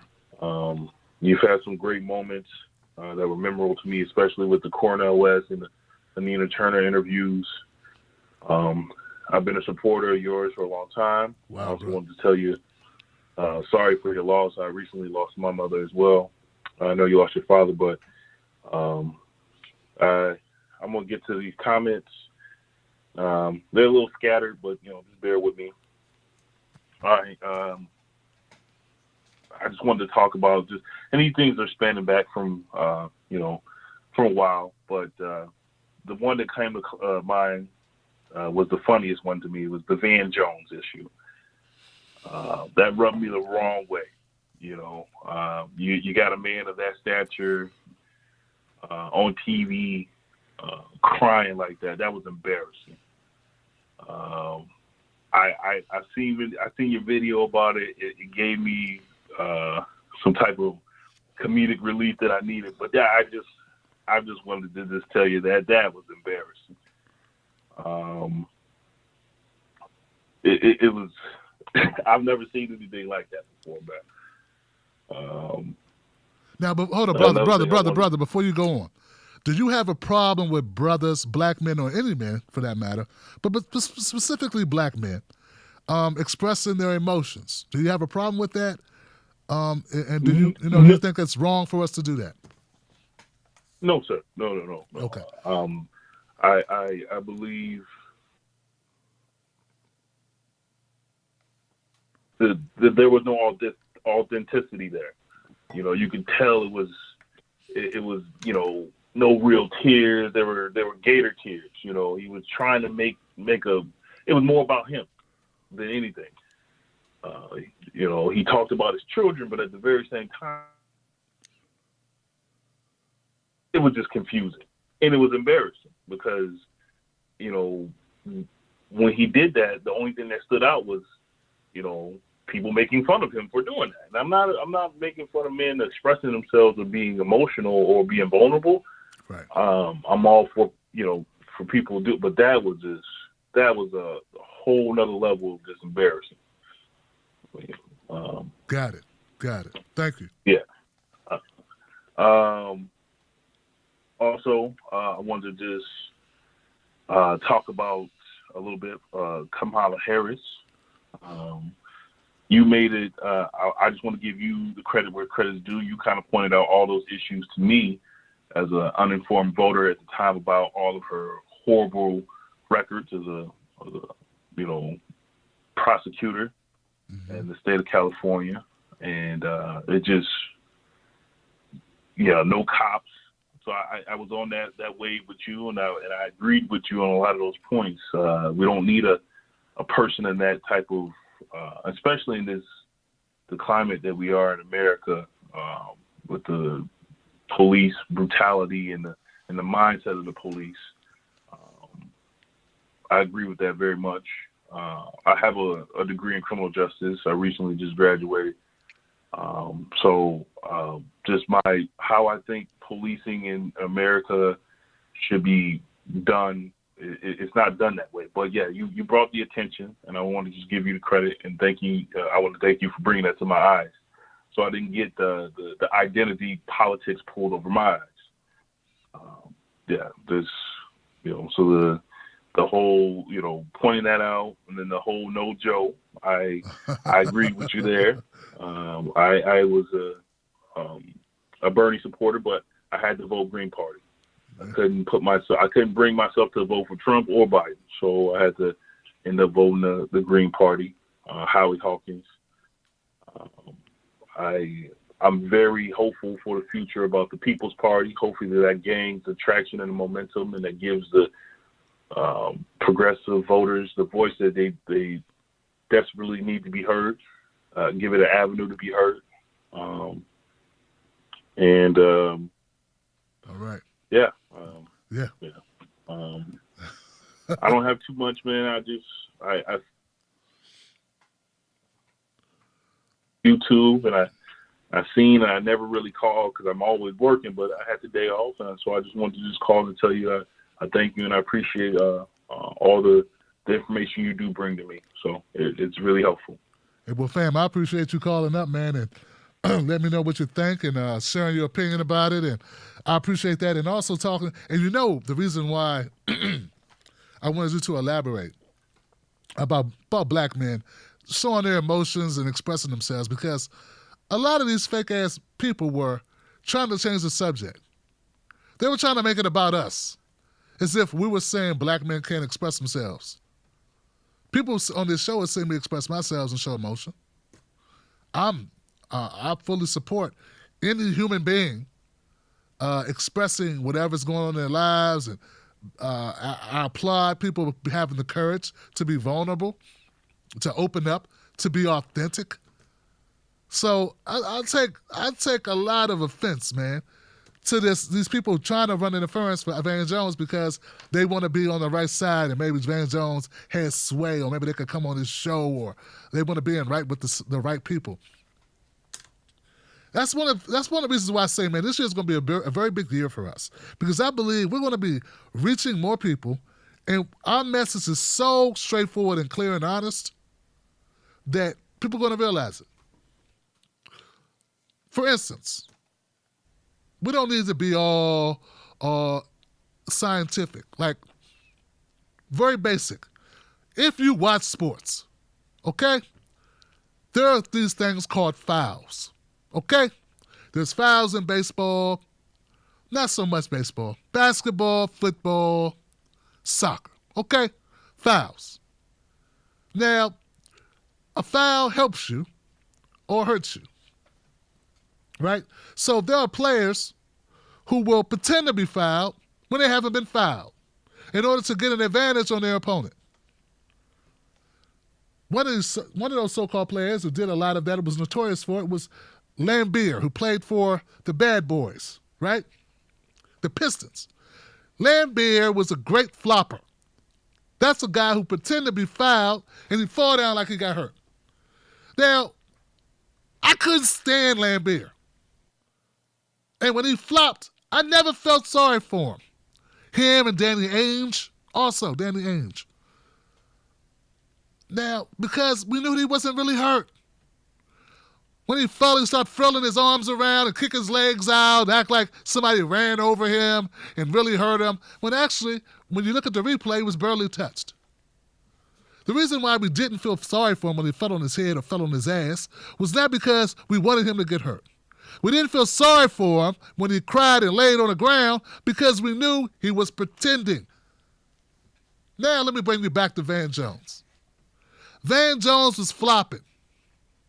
He was trying to get a foul call on the other team.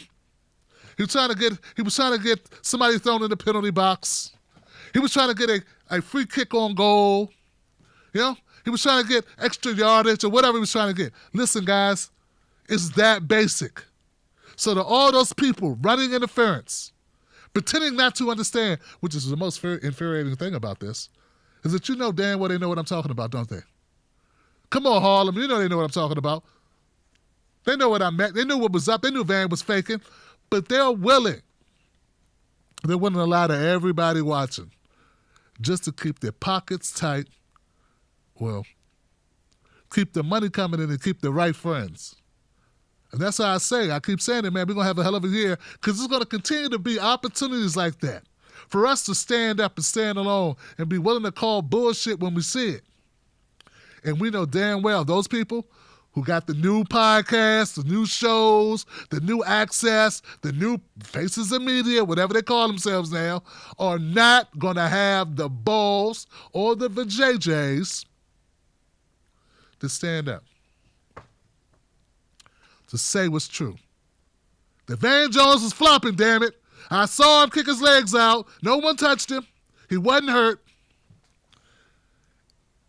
And they should charge his team a timeout. All right. Damn it. 574. 574, you're live. What's your name? What's your comment? Hi, my name is Levi. And I'm from Indiana. Levi. What's up, Levi? What's going on, brother? Hey, what's up? What's up? I just wanted to say I've been watching your show for a while. I'm a big fan of independent media. Jordan Sheridan, Jimmy Dore, etc. I just I'm just a big fan, and just a couple points that I'd like to make in regards to what's been going on for a while now. Well, you know, man, I think what is up, man? Levi, you from Indiana, right? Yeah. Now, Levi, if you called up to Jimmy Fallon or Jimmy Kimmel or SNL, would you call the SNL show and say, hey, guys, I really like Comedy Central? Oh, you know, I don't think you would, man. Like, I just want to know, man. When you call my show, first of all, those other people don't even have phone line call-in shows. But if you could call those shows, why do people do that? Why do you call another man's show and talk about another man's show or another one? Why, Levi? Is that what they're doing in Indiana? You guys, man, you gave us Pete Buttigieg. It just you gave no. You gave me Pete Buttigieg. I'm not holding that against you. You guys presented us with Pete Buttigieg. I can't stand Pete Buttigieg. And okay? I love what you do. You got Mike Pence. And I'm like, okay, I'm let it go. It's not your fault. You're from a state that's giving us these two people. Okay? I say, okay, I still like Indiana. Reggie Miller was an asshole, but he was a great player. Like, I try to overlook these things. And all I'm saying is, Levi, you're making it hard for me, bro. Making it hard for me. But, Levi, what's your comment, bro? What's your comment?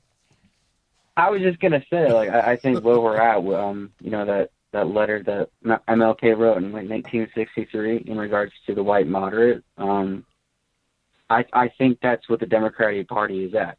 And so when we go and we vote for these the two parties, I don't think anything's going to change, and we're just stuck in a class war. And I just until because I think racism and class war go hand in hand until we take care of it.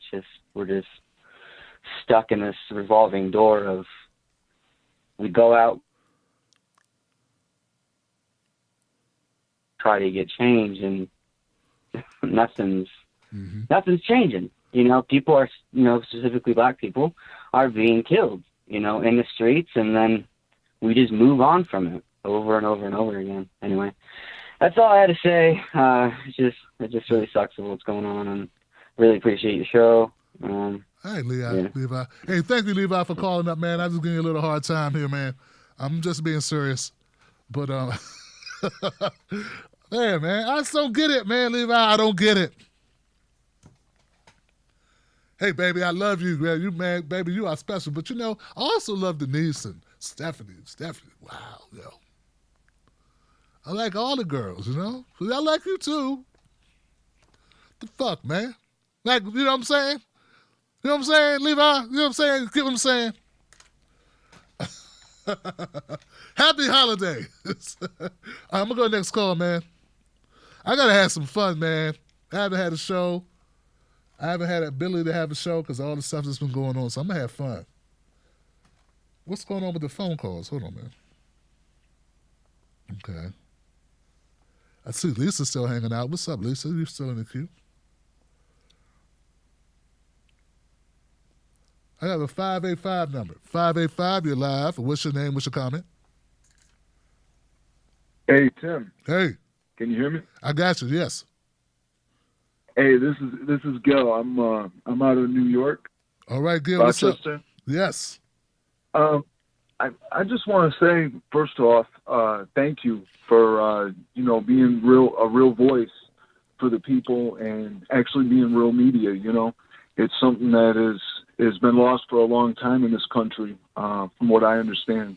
But I just want to say, I'm hearing all these people say, we need to start this People's Party, and then some of us are saying we need to repair the Democratic Party, build up the progressive wing. And then there's other people that want to, get into the Green Party and invest in that. I think whatever we do, that's part of our problem is we need to galvanize and be on one thing instead of being over here, being over there. We need to start to be on the same page.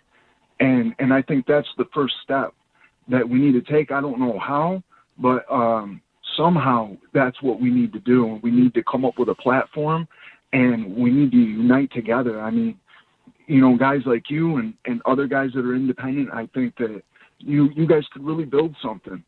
And I think part of the problem, too, is that even if we build something and we build another party, we have to protect it because, the Democrats and Republicans, as many of the listeners know, they started to overcome the Whig and Federalist parties because the Whig Party and the Federalist Party had become corrupt. And we created the Democrats and the Republicans as a way to be a voice for the people. So whatever we do, we still need to build that up. And we need to do something where both sides have two parties or something, because otherwise this argument of how we're going to give the vote to Trump, or give the vote to the next Republican boogeyman, because there'll be another one. There always is. It's the same old game. And, we'll be sitting there, spinning our tires, and they're just going to come up with that argument that we're splitting the vote, even though most of us wouldn't vote for a corrupt Democrat anyway. And that's a lot of what I see. So somehow we need to do that. And I saw that the right was on the verge of actually fully backing, or half of them backing, the Libertarian Party.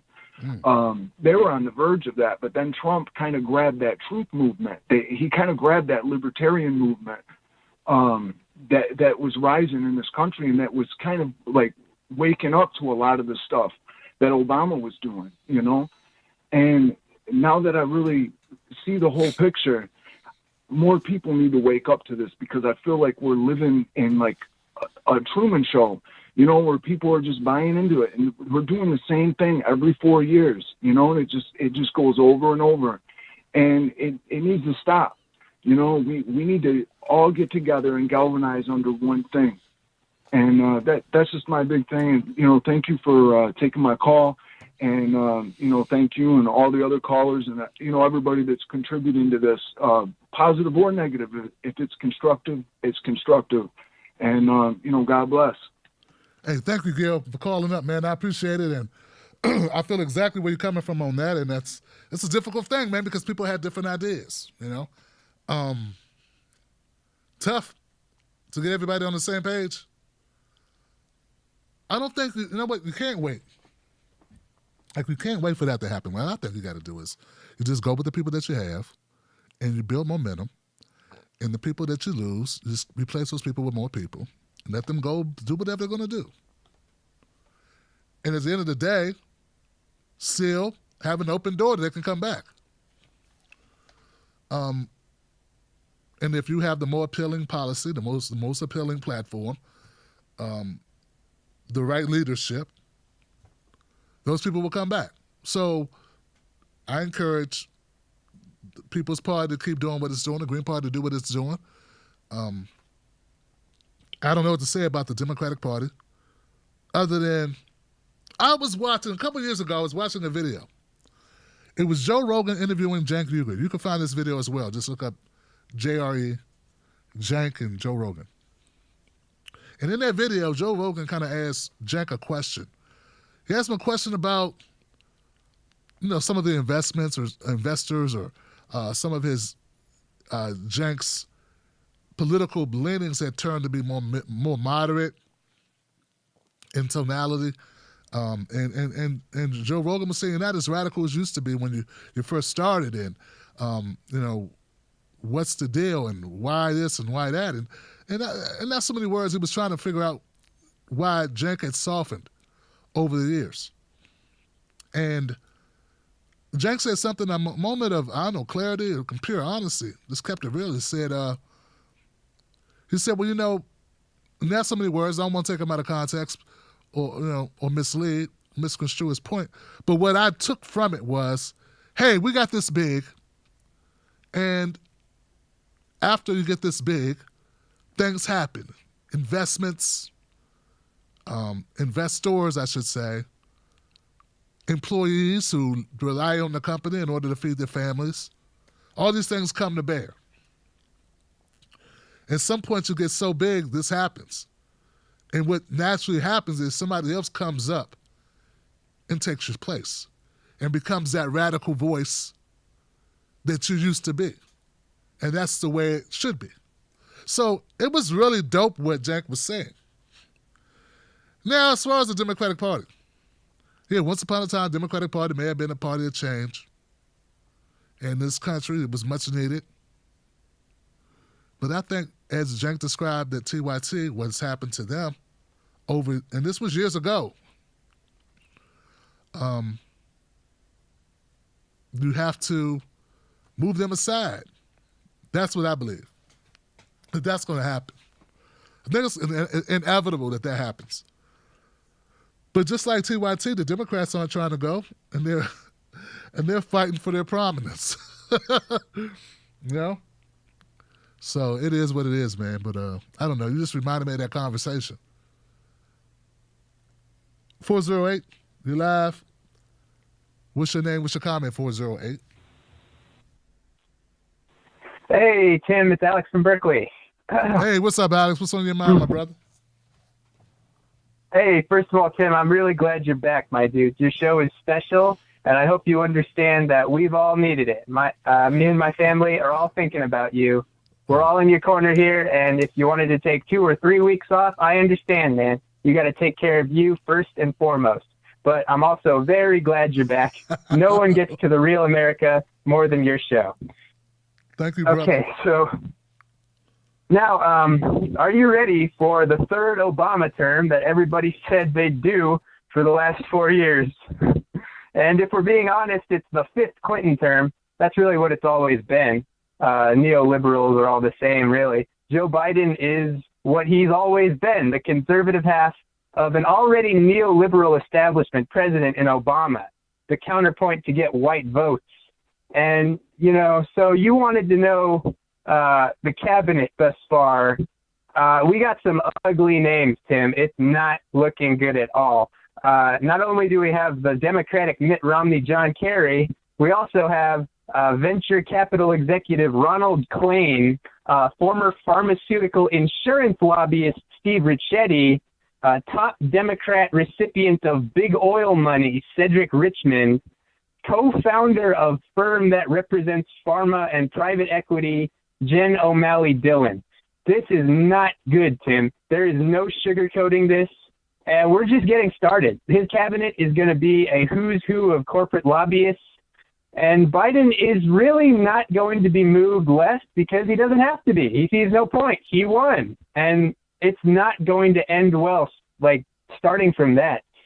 People aren't ever going to admit it, but Obama power died when Hillary lost to a Cheeto with a dead meerkat on his head. And Obama is really as dead as the Kennedys and the Roosevelts and the dreams of Jeb Bush.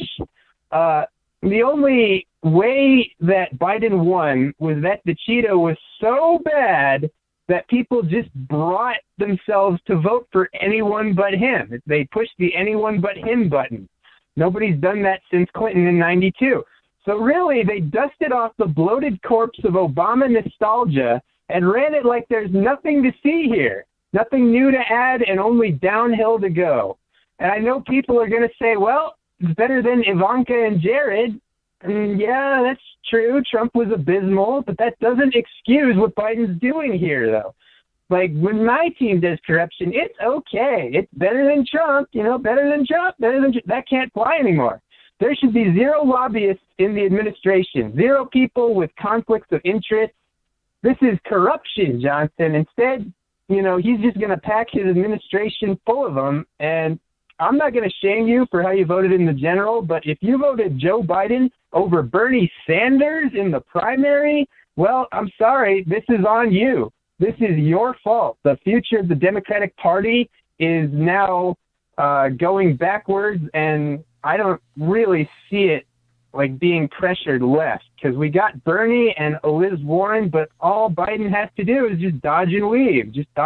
Well, I'm better than Trump. You sit down in the Senate over there. If we wanted to move Biden left, we had to get these demands up front and go to war with him. And that's partly Bernie's fault. He could have threatened to hold out support if he didn't get some straight-up concessions out of Biden, 90 like maybe a few seconds. executive orders. But no, we're all friends in the Democratic Party. We all hold hands. It's okay.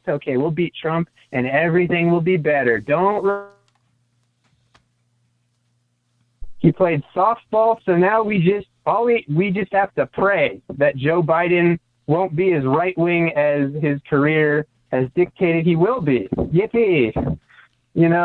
He's going to end up trying to please everybody and pleasing no 60 one. seconds. I don't know if there's optimism in this way. The only optimism is he's not Trump. He's not a fascist. Okay, whatever. But at that point, that's all I have to say. At this juncture, that's all there is to say, really. I yield my time, Tim. Wow, brother. Thank you, Alex, for the phone call, man. I appreciate it. Wow. I saw a couple of... Now, Ron claims... I know about him, brother, but I don't know about him. Like, he was on the board of a sort of like, what's this, WebMD. Remember WebMD? So I worked for a tech company that was similar to WebMD. That's it. That's all I know him from. 10 seconds. I don't really know anything about his politics other than I know he's been in Biden's circle for a long time. Cedric Richmond, I saw him. Brother, the picture that you're painting is horrific. It's horrific. And I got a feeling this is exactly what America deserves. And I don't mean us, but those people, as you stated, who chose Biden.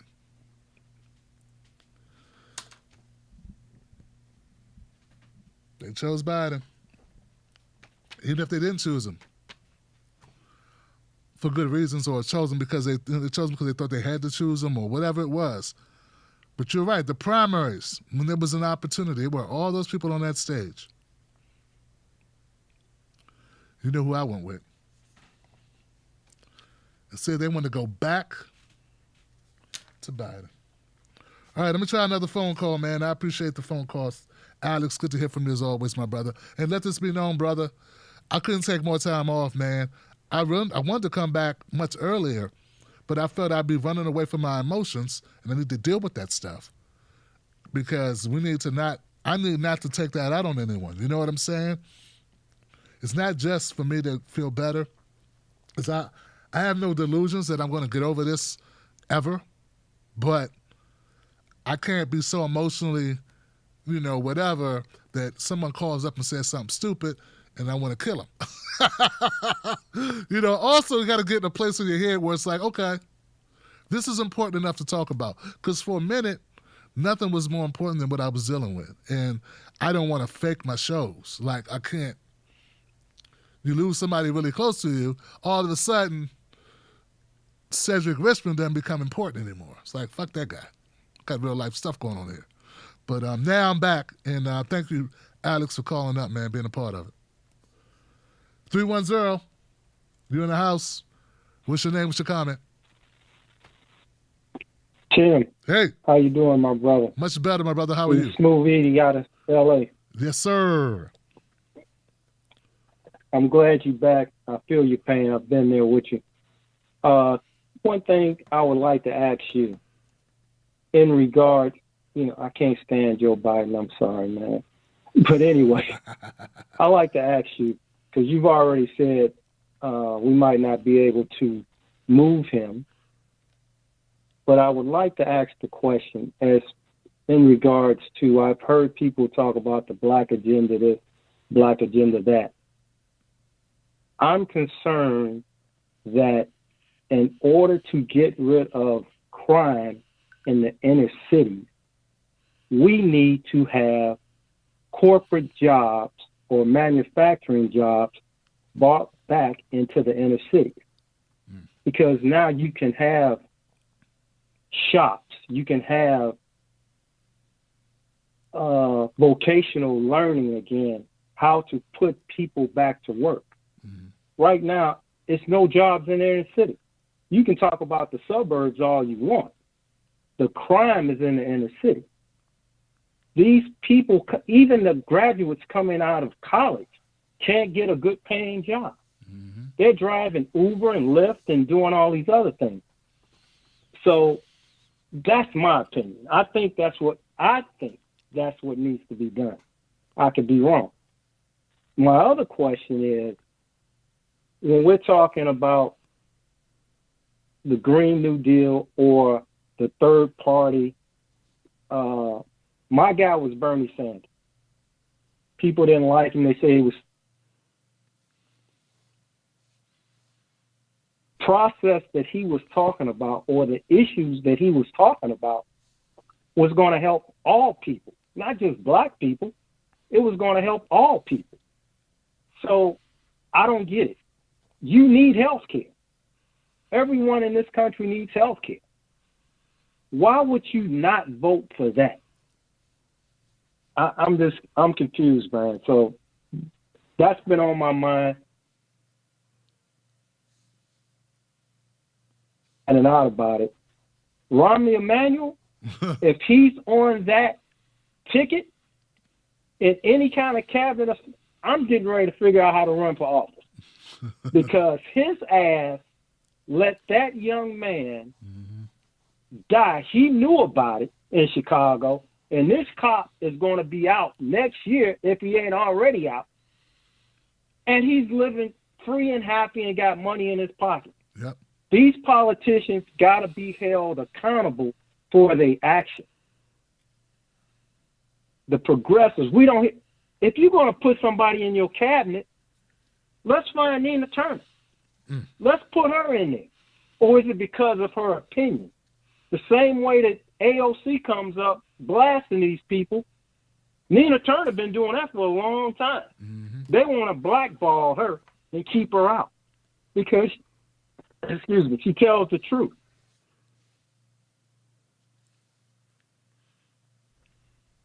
That's all I got to say, my brother. Thank you so much for hearing me, letting me rant on your show.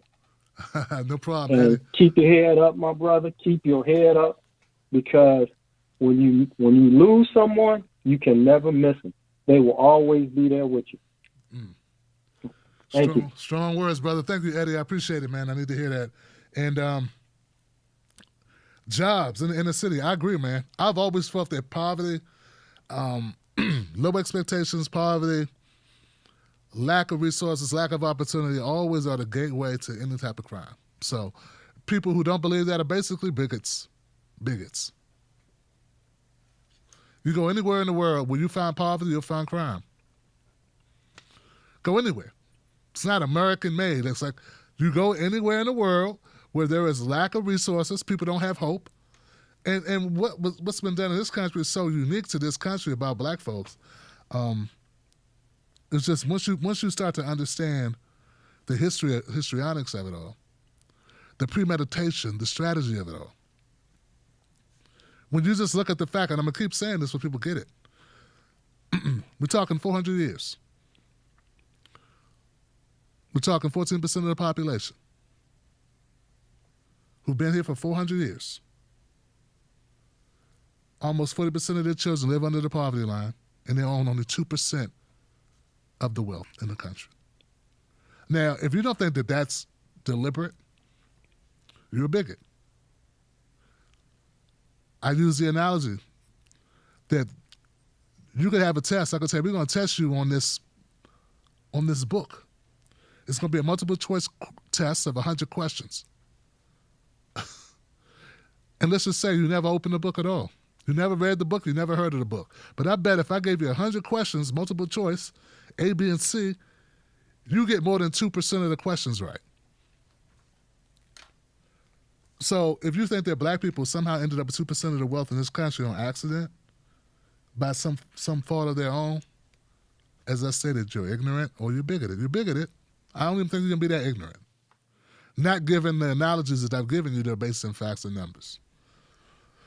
Green New Deal, man. I think some people realize, so a lot of the government policies that have been passed in the past, they sounded good on paper, but at the end of the day, they threw in trickery language, which took us from being a primary recipient of the legislation or beneficiary of the policy to being an also ran in the policy with words like people of color, minority. If you recently I did an Instagram post and I brought the book called The Black Tax. And in that book, Mr. Schroeder, I think his name is Schroeder. I think I'm getting the name wrong, but The Black Tax is the name of the book. Really cool professor, knows his stuff, dynamic, amazing, buy his book. And he breaks down all this stuff, man, and it shows you that what it's cost us being black in this country and how we're institutionally held back in all these areas. And all this, there's been studies by leading universities. This stuff is undeniable. So when it comes to legislation, when they say minority or people of color, that includes everybody who's not a white man.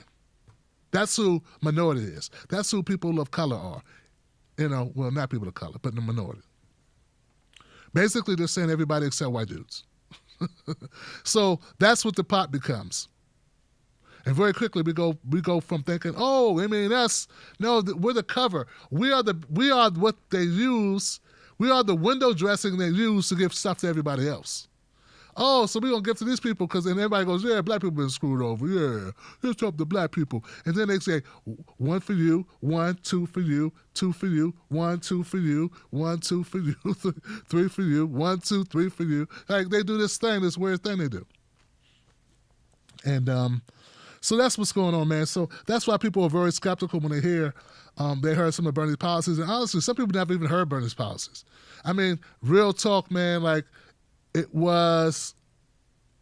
some of it was lack of people just hearing it, man. Like being shut down in the media, being shut out in the media really negatively impacted it. And then having people like Dr. Jason Johnson and other folks, negative folks, be able to set the narrative around Bernie Sanders and be able to repeat the same talking points about Bernie for years and years and years. And some people heard more about the talking points, never even heard the policies.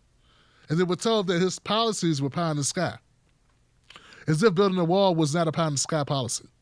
I'm going to build a wall, a big, beautiful wall. Like as if that wasn't sky in the pie. We're talking about college. Something all other countries, most major countries have.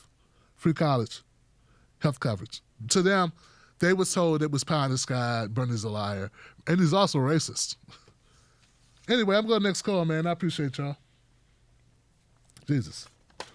I could keep going, man. I hope I made that clear. Jason Van Dyke is the officer that you quoted, who shot Laquan McDonald 16 times. 9 of those shots came when he was laid out on the ground. He was not standing, folks. He was laid down in the fetal position. He will be out soon. And while Emanuel is looking at his job and Biden is looking at the possibilities of a position in the Biden administration. And you want to tell me how dumb I am if I'm not a supporter of Biden and Harris. And how I don't love women and I hate myself. Okay. I thought we cared about Laquan McDonald. I thought, are we at odds with our whole Black Lives Matter stuff? Like, I don't understand. Like I said, like, be one way. That's all I've been saying is be one way. I thought we liked movies where we help to get the people off death row. We try to get people out of the penitentiary. I thought those are movies we clap for. Then why are you clapping for the person who put them in? How can they both be right? I don't know. And the people she put in were people over like weed. Not child abduction. 90% of her cases were low-level drug offenses where she gave people the maximum amount of time, Johnson. And you applied and you tell me I don't love women because I don't support that person. As if she was white, as if I supported Amy Klobuchar when I didn't. Amy Klobuchar was also a prosecutor who I did not support. I'm very consistent. What I don't see is consistency from my contemporaries such as G.L. Hughley and the others out there. You know your names. I don't get it. I don't understand. So that's when they say identity politics is destroying. That's because people all of a sudden can't think now. They see colors, they can't think anymore. I think we can have both. I think we can accept the fact that black people have been discriminated against, and there's a reason to say black people need a shot in order to have the ability to take care of their families and to earn revenue, to earn careers, and earn a wage, a decent wage, and have access to opportunity as any other person. But when we just make it, well, you're not really a black person from the inside, you're corporate. Or if you're part of the big machine that continues to throw us into the furnace, then that's not good either. So that's the thing. That's where I come up on it, man. But then you can't say you support Black Lives Matter, then you don't have a problem with Rahm Emanuel, who was part of Laquan McDonald is one of the reasons why we had Black Lives Matter that got so much momentum was because of those types of killings of young black children. But then you support Biden. Why is Biden even considering this guy? So don't you have isn't this like cognitive dissonance where somehow you're finding a way to make it possible that Biden's the good guy? Well, he was a good guy, and you're going to browbeat me for supporting or not supporting him, for not supporting him, for not supporting him. I did not support him, will not support him, because I have ethics. Just choose one way, man. That's all I'm saying. Choose one way. Choose to be one way. Either support us ending police brutality and people getting shot in the ass by cops. Either support that or support them shooting people in the ass by cops. But don't support Biden and support Rahm Emanuel and Biden's decision to even consider Rahm Emanuel, who oversaw the killing, the execution of a child and covered it up for years. Don't do the same thing and then support BLM and then call me the sellout and then do all this other shit. Don't do that part. That's the part I got a problem with. That's when I take it personal. And if you don't take that personal, something wrong with you. All right. High Glory, 727. You're live, 727. What's your name? What is your comment? Hey, Tim. It's Dimitri calling from Florida. What's up, D? What's on your mind, my friend? Well, a lot of things. I'll just get to a few, though. But, I mean, we live in a society that gives us excuses why we can't have things that are agree with Alex, and I agree with several callers.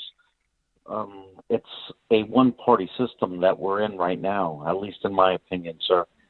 Oh, by the way, happy Thanksgiving to you and everyone else in the chat as well. But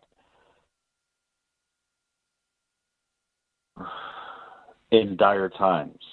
You know, we're spoon-fed a bunch of shit, and they expect us to tell them that, thank you, sir, may I have another? And what I mean by that is, for example, Drew Cuomo bullshit international Emmy award for him. You know, we have Hollywood painting him as a hero when he has,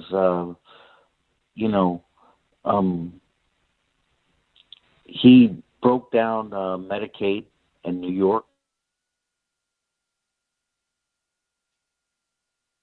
He also deducted $400 million from health care, and they're propping him up on a stool. And the reason I bring that up is that we have the mainstream media, Hollywood, and all of these billionaires telling us what to think, how to think.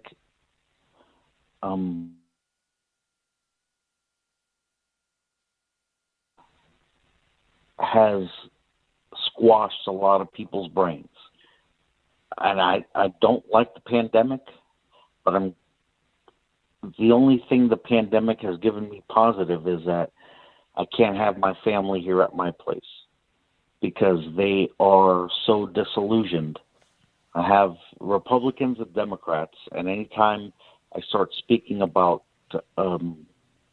issues, facts, they go back to talking points from whatever mainstream media news they're watching, and they're so delusional that I'm like, how the F are these people related to me? I can't believe that they're the low-hanging fruit. You know, they don't want to talk about policies. They only want to talk about political identity. And it's really frustrating that I have people, you know, my people that, you know, I'm an old dude, and they have no clue. They're so absorbed by the mainstream media that they don't find out facts for themselves, and they just go on weak-ass talking points. And they're part of the problem. And you know what, Tim? I missed you, sir. And I'm so glad you're back. And I'm not going to do like that other dude and mention other independent media, but you're one of my favorites. That's what's up. And you know what? The more we actually, one of the things and I'm sorry, I did have a few drinks, but I do want to say that, you know, if we actually listen to a variety of media, which I do, I torture myself. Maybe I'm a masochist. I don't know. But I listen to the right-wing shit just so I know what the fuck they're saying. And then I listen to mainstream media, and then I find my safe space. But I like to collect all the information and form my own opinion. Right. And most of us, you know, I think society in general, they want to keep us in a bubble and throw so much shit at us that, hey, you know what? We're too busy. We're too anxious. We're too worried. We're too poor. We're too hungry. We got too many medical problems. And we just sit down on one source and just take them as gospel, as the Bible. And you know what? I never grew up like that. And Tim, that's all I have to say, sir. Thank you so much. I hope everyone has a wonderful Thanksgiving. I know there's a lot of people suffering. You know, this is the first time in 50 years that I actually had to go to a pantry to feed me and my wife, unfortunately. And I love everyone, and God bless. God bless you too, brother. Thank you for the phone call, man. I appreciate it, Dimitri. Yeah, I'm gonna try to make sure I try to get everybody in. But I appreciate and I understand about the family thing. We don't really talk politics in my family, but we have talked it more now that I've gone so political. It's been more discussed. But I'm sure many could relate to you. Keep your head up, brother. 612, you're live, Freedom. You're live, 612. What's your name? What's your comment? Hey, Tim, this is Jackson from Minneapolis. Hey, what's on your mind, Jackson? First of all, just love the show. Thanks for doing what you're doing. Sure, and bro. sorry for your loss.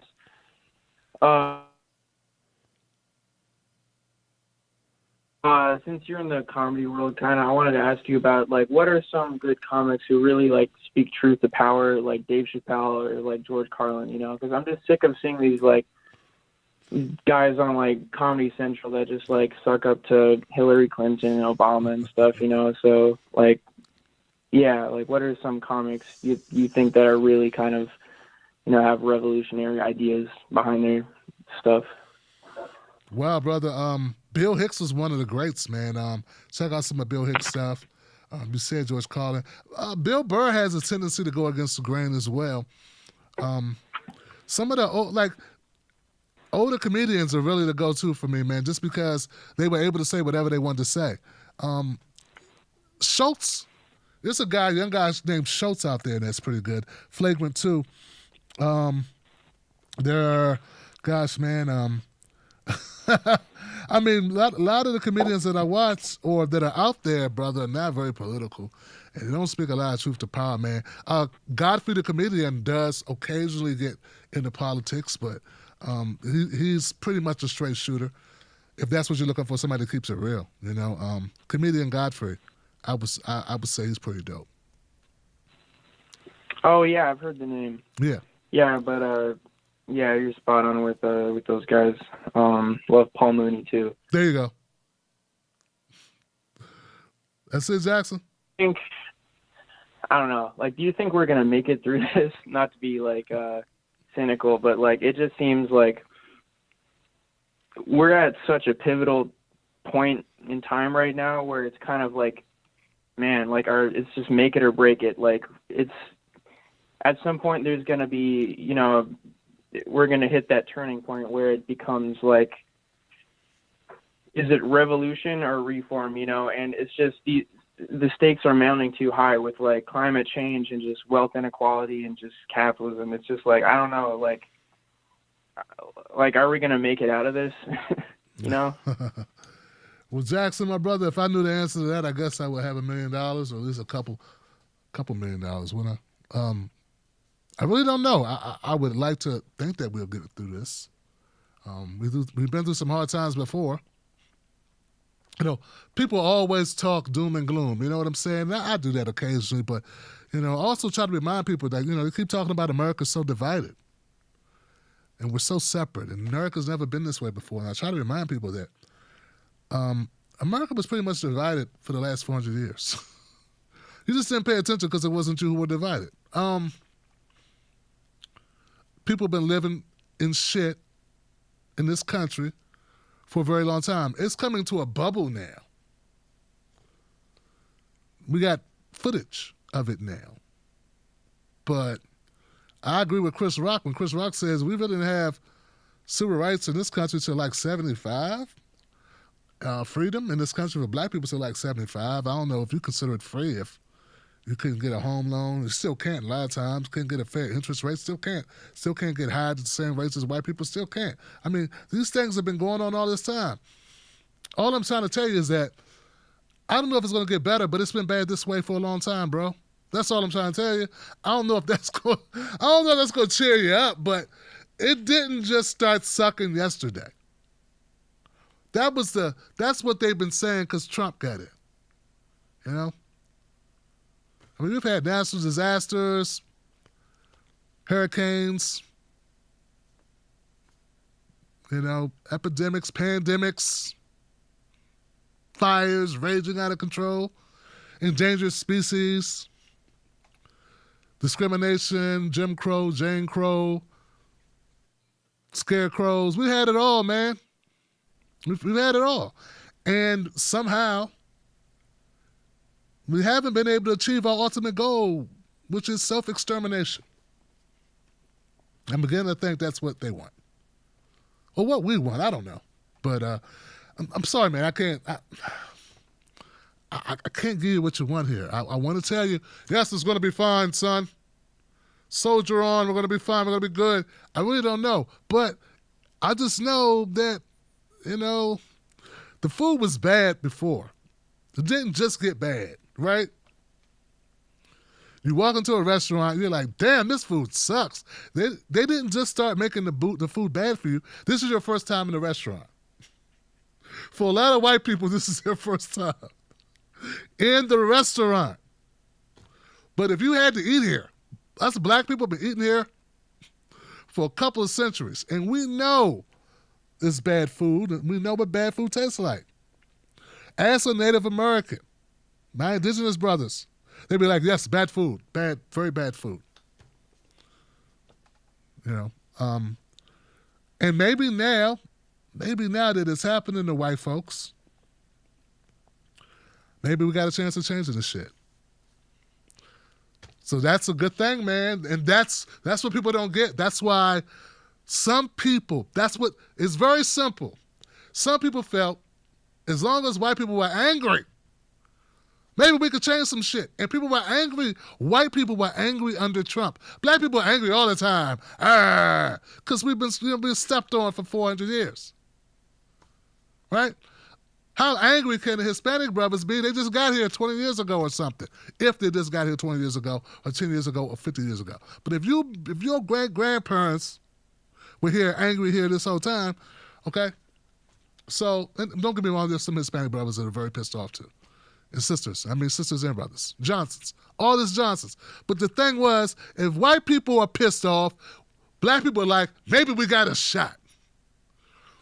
Because you're the dominant society. But if white people go back to sleep because of Biden, that's why people were hesitant about getting rid of Trump. It's very basic. You have sellout cocksuckers. It's because we didn't want white people to go back to sleep. How many white people are going to be in the street because of Biden? I don't know. Maybe there'll be a lot. Young people are amazing, okay? I'm getting old. Young people are amazing. Maybe they will continue to be out there. But that was the beauty of it. Oh, mwah, amazing, man, mwah, So that was a long-winded answer to your question, but it's from the heart, even if it's a little all over the place. And yes, I still believe. 573, you're live. What's your name? What's your comment? 573. Hey, Tim. Hey, what's up? Hey, Tim. This is Opeth. What is on your mind, my brother? Basically, I want to take a crack at your question you asked earlier. I think the people that call in and plug other progressive media generally, what they're trying to do is groupthink. They're trying to say, hey, man, I think like you and this person. They're usually trying to pick the ones that they think are answering things correctly or have the right line of thought on things. So take it as a compliment. And they're trying to feel like a community, I think. I don't think they mean disrespect, saying, hey, turn on this show, even though some might sometimes. But generally, they're not doing it to plug another show. They're doing it to try and fit in with a group, I think. But, a couple of points I wanted to make. Trump had 4 years to pass election integrity, blockchain voting, whatever you wanted to do. He didn't do it, and look what he did. Now they want to cry that there was, I believe that Bernie was rigged against in the election. I don't believe the votes. Now, to say that it wasn't in the general, I don't know. Well, why do I care? Just push election integrity so people can shut up about it already. And if you didn't do it and you were in there and it cost you, good, dude. Get your shit together. Okay, so that's my Trump election integrity thing. But my main concern is going forward, how do we stop splitting the progressive vote?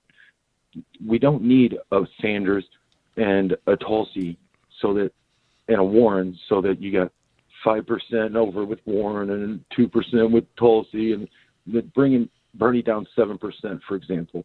So the next time we go forward, Are we going to have Nina and Tulsi and someone else, you know what I mean, all splitting the progressive vote again?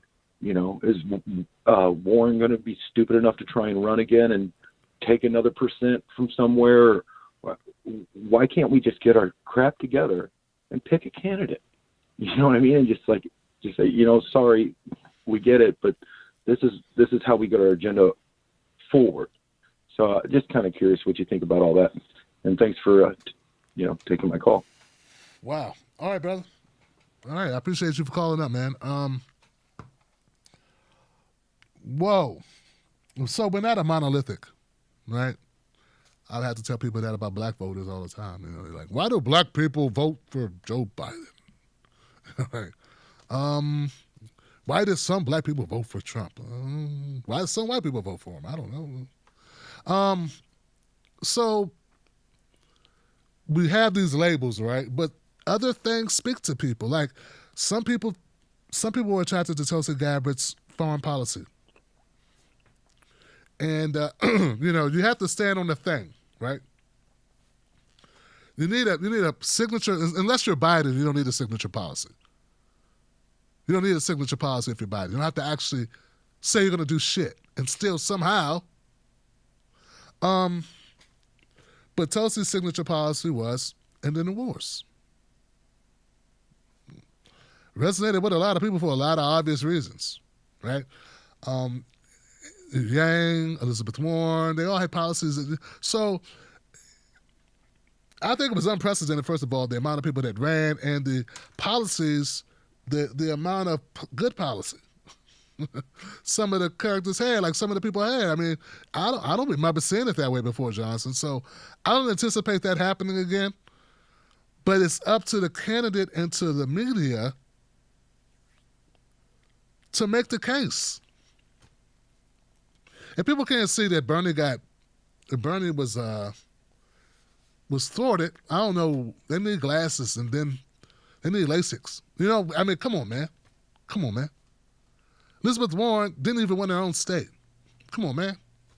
Come on, Johnson. She stayed in only to stop Bernie. It wasn't just we were split. I just think that I don't think you're going to ask any group of people or expect any group of people to all go the same way. There's always going to be people who have a different opinion than you, but you are similar on other issues. And I think that's what you had. I don't think a Tulsi supporter was necessarily a Bernie supporter. I know some of these Tulsi supporters were different. They had different focuses, different issues that they were concerned with. I mean, Michael Tracy was a Tulsi supporter. Michael Tracy obviously doesn't give a fuck about black people.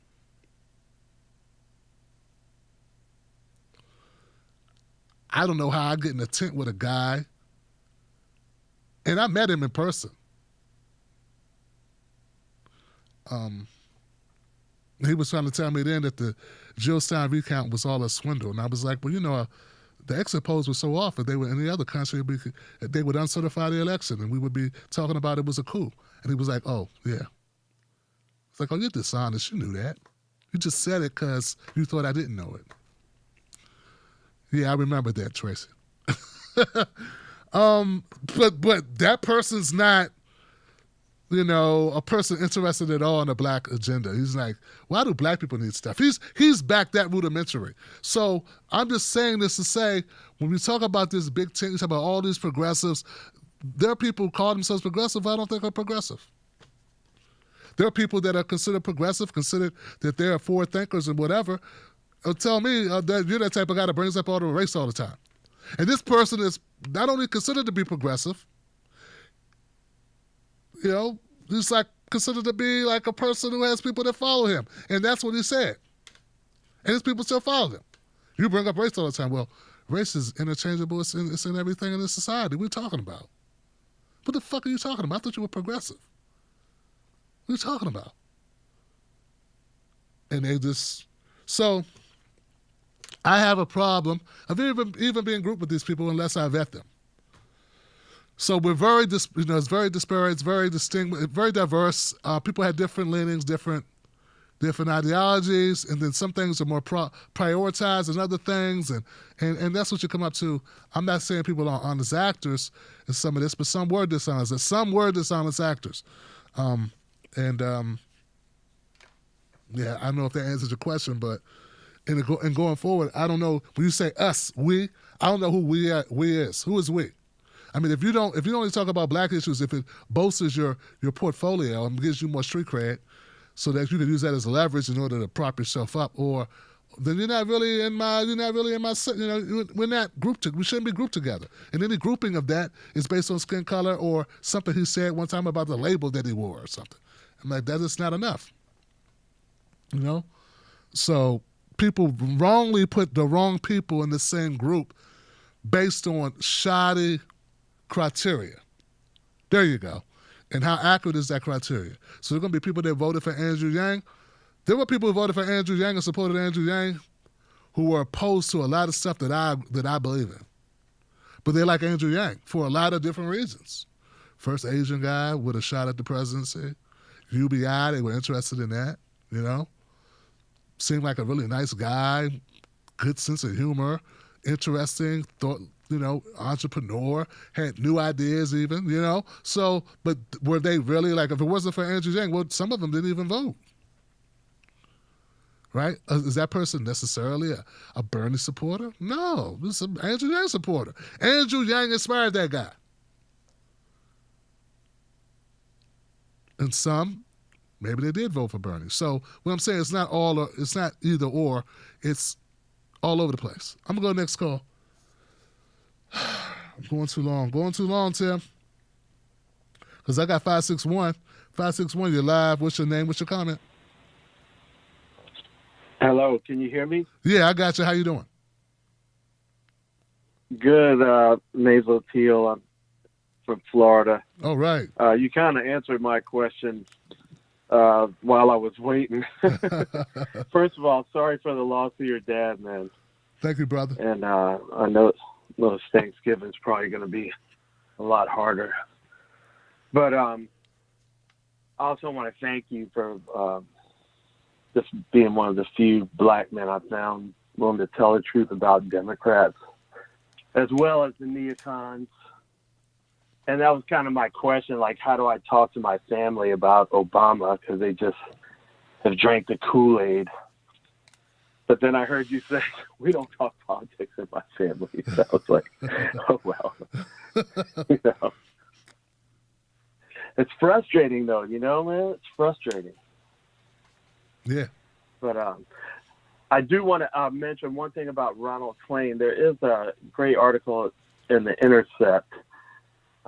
He really might be more the actual architect of the crime bill than Biden. And he was really young. He goes way back. He was playing to the right, when he added up prosecuting black kids as adults, those super predators, like increasing the death penalty when the Republicans weren't even asking for that, So this guy's not good, But, man, I just want to say thank you. I guess I just got to let my family be, go through the holidays like we got to go through it. And thank you so much for doing what you do, man. Hey, thank you for the phone call, man, and thank you for the tip on Ronald Klain. And I'm going to look into that because he might actually respond to me because he might remember me. Now, this was 15 years ago, you know what I'm saying? So he may or may not remember me, but remember, this was D.C., a tech company, a startup tech company, and I was one of maybe 4 black people in a 300-person company. So he probably will remember me because if he remembered any black people, there was only 3 others. Interesting. Interesting news, man. Yeah, bro. Yeah, it's going to be a tough conversation, man. If you're going to get together with family, as hard as things are right now, other than mentioning like, wow, guys, did you know this happened? And then hey, Pastor, hey, you know who dropped over 226,000 bombs their first year? Obama. Oh, hey, pass the string beans. Like that's dangerous because they're going to want to defend it. Something they would not defend under anyone else, and that's when don't keep the conversation going. Like if you say something like Obama threw an old lady down the flight of stairs, it'd be like, well, sometimes bitches got to go downstairs. He's like, okay, that's it. Can't have this conversation because if it was anyone else, okay. They do the same thing with Kamala now. Well, Kamala Harris used to have men strung up and use this target practice. Have little black kids strung up and use this target practice. They're like, well, some of these kids need to shut up. Damn. Because what I'm saying, and I know that's extreme, but what I'm trying to tell you is that you'll find them defending things in these people they like that they would never defend in anyone else. And that's when you know there's no room here. We can't talk because you're crazy. Or they're crazy, is what I'm saying. We can't have this conversation because they're crazy. And you just cut it off. You're talking to an empty water bottle. You might as well be talking to an empty water bottle. Hey, empty water bottle. Look, man, Obama wasn't a good president. He wasn't. He did this. He did that. He turned his back on black people. He told us. He talked down to us. He told us to pull our pants up when we asked him, "Hey, get the cops off our ass." He said, "Well, pull your pants up. Stop listening to rap music." Then he hung out with Jay-Z. What do you think? And the water bottle can't talk back, man, and neither can some of our family members. So don't waste your time talking to a water bottle person.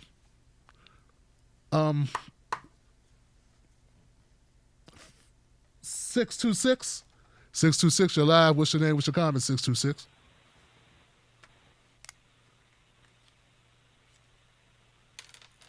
(626) 626.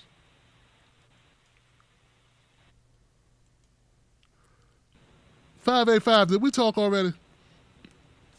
585? Yes. No, we didn't talk. I was trying to get in. It's been a while. Yeah, okay, my brother. Can you hear me? Yes, I can. Go right ahead. Okay. Hey, what I want to talk with you about, I wanted to get your opinion on something. And that would be basically how we have the People's Party coming up. Wouldn't you think it'd be a great idea if Ice Cube would be able to talk with Nina Turner and all of them and get his agenda in there for black people, as well as other things dealing like with reparations for black people, because I believe that we need to have that in there in the forefront as well. That would be a great thing. And then what I would like to see happen is that they come up with some sort of declaration that every candidate that we run, once we decide what the issues are, every candidate that runs underneath the people, boom, I agree with this, And then another idea I have, and I wonder what you think about it, is that a lot of campaigns need a slogan, like how Trump had his BS, Make America Great Again, which it never was because it wasn't great for everyone. So I came up with a slogan piggybacking off of his that says, Make America Great for Everyone. And I have, for the People's Party and stuff like that. So, and I have a website though too for my, because I sell the hats. It's America-great.com. So I think I got a bunch of great ideas and stuff like that. I want to know how you felt. All right. Well, look, man, thank you for the phone call. Where I could get in touch. Yeah, man. With some of the. Yeah. Well, brother, look, thank you for calling up with the ideas, and sounds like you put some thought behind this. How can I say this? I would reach out to the Movement for People's Party. Nick Braun is a really approachable guy, man. He's a good guy, man. It's cool. So I don't see why. I don't know if I'm the right direction to go to reach those guys when you could just go to those guys. But I think it'd be great for Ice Cube to talk to Nina Turner, of course. You know, I think that People's Party need to talk to Breonna Joy Gray and get her involved in the party somehow. I don't know what's going on with that. They need to make that happen. But she, you know, maybe she could reach out to Cube because she did talk to Cube, have an interview with Cube. Yeah, brother, I don't know, man. Like, I don't want to shoot down anything, or I don't know. With good ideas, like you're right. Campaigns need slogans, of course. So that's important to have a slogan. I think, like Biden, I think his slogan sucks. Build back better. I don't get it. Who's excited about that? But he won, so what do I know, right? Allegedly. According to numbers. According to the numbers he won. This is crazy, man. But brother, if you want to run something past me, you just want to send me something, send it to client care at timblacktv.com. Client care at timblacktv.com. K Love will respond. She's dope. And she'll send it to me, and it'll be from her, and I always check everything that comes from her. So that's why I tell people, send it to K Love, and when she sends to me, I don't miss it, because I got way too much. I get spam. I've had the same mail address 10 years almost, 8 years, something. So, bruh, just imagine how much stuff I get. People are like, I sent you an email. I'm like, okay. And someone dropped a pebble in the lake. Get it? All right, bro. All right. I'm just trying to make sure I'm not gone. 626. 626, you're live. 626, you're live. Hey, how you doing? All right, this is DeCarlo from Lafayette. Hey, I wanted to say a couple things real quick. One thing, the Van Jones thing, I went to Berkeley, and Van Jones was brought out there as a mediator for the supposed third world liberation, it's ethnic studies. They wanted to turn it into American studies. They bring him out there. Now, this is, Native American, Asian American, Latino, and then African American. Now, all of these people are protesting. We're taking over the building. And the next thing you know, the only people who are going to be charged with Van Jones being the mediator is the two black males. That was the one thing that always stuck with me about that. And, after that always gave me a bad taste about this brother. Remember, whenever you talk about this brother on here, show that picture of him and Jared Kushner together in the White House smiling. That's all you got to do.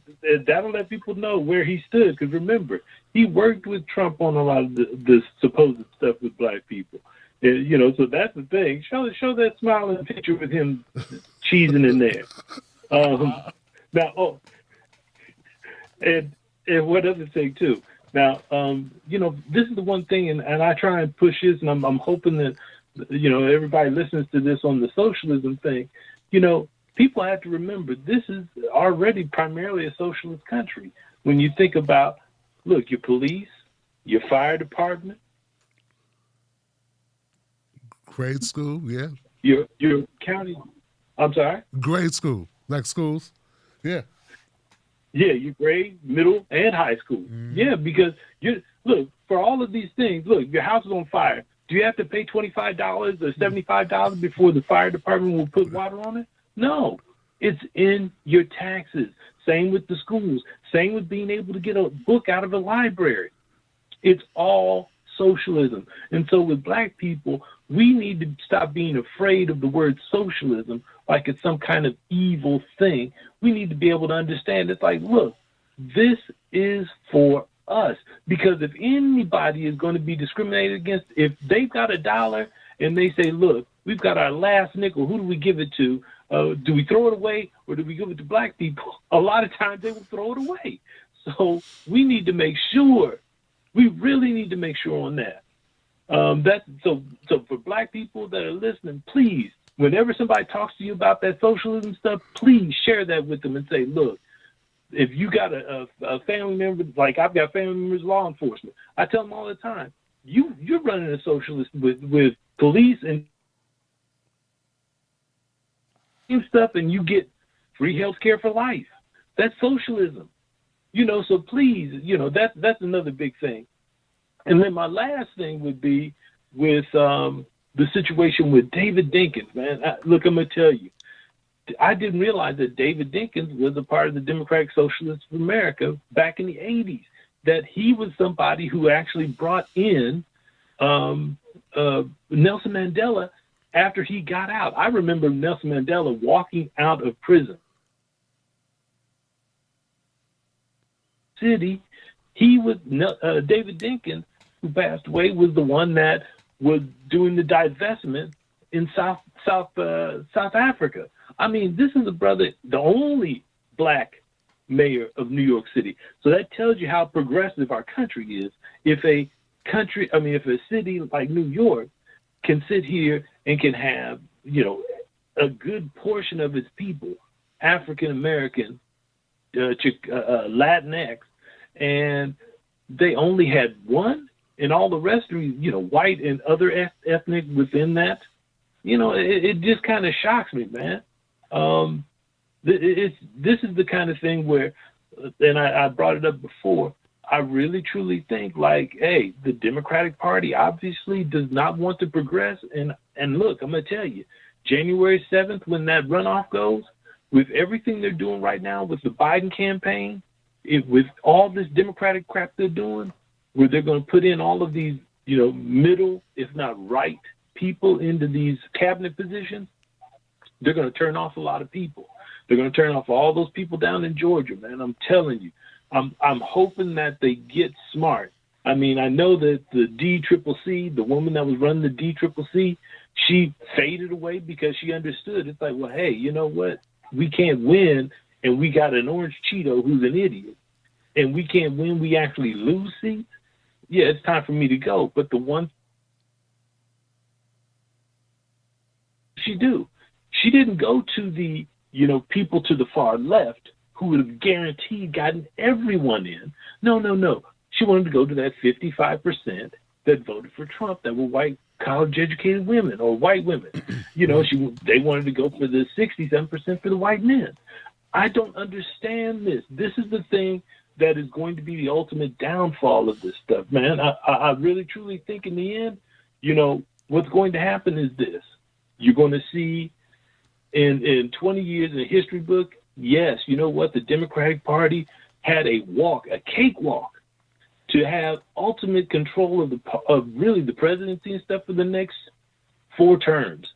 But instead, they got caught up in a bunch of convolution. So that's it. And Tim, thank you again. Amen. I appreciate everything you do. My condolences to you too, brother. Amen. I appreciate it, man. That means a lot, man, and I appreciate you calling up, and thank you for bringing up. And, David Dinkins, man, I didn't know that either until the day I watched, and I admit it, I watched the Joy Reid video. I flipped through, I looked at a little CNN, a little MSNBC, a little bit of Fox. I bounced around a bit. And Joy Reid did a segment on David Dinkins. And I had no idea about this guy's background, But it did appear to be very progressive. Then Al Sharpton got on there. I was like, click, click.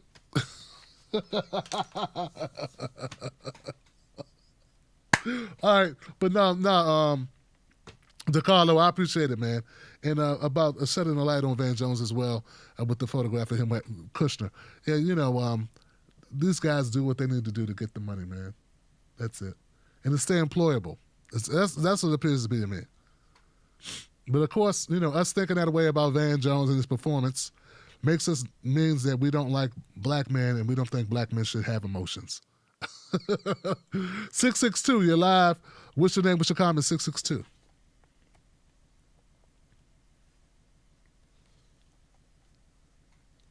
Yellow.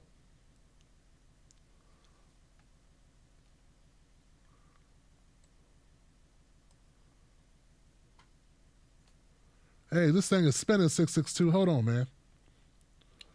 I don't know why it's not working, brother. Hold on.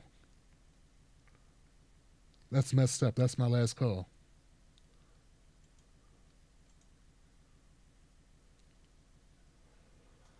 What is going on with 662?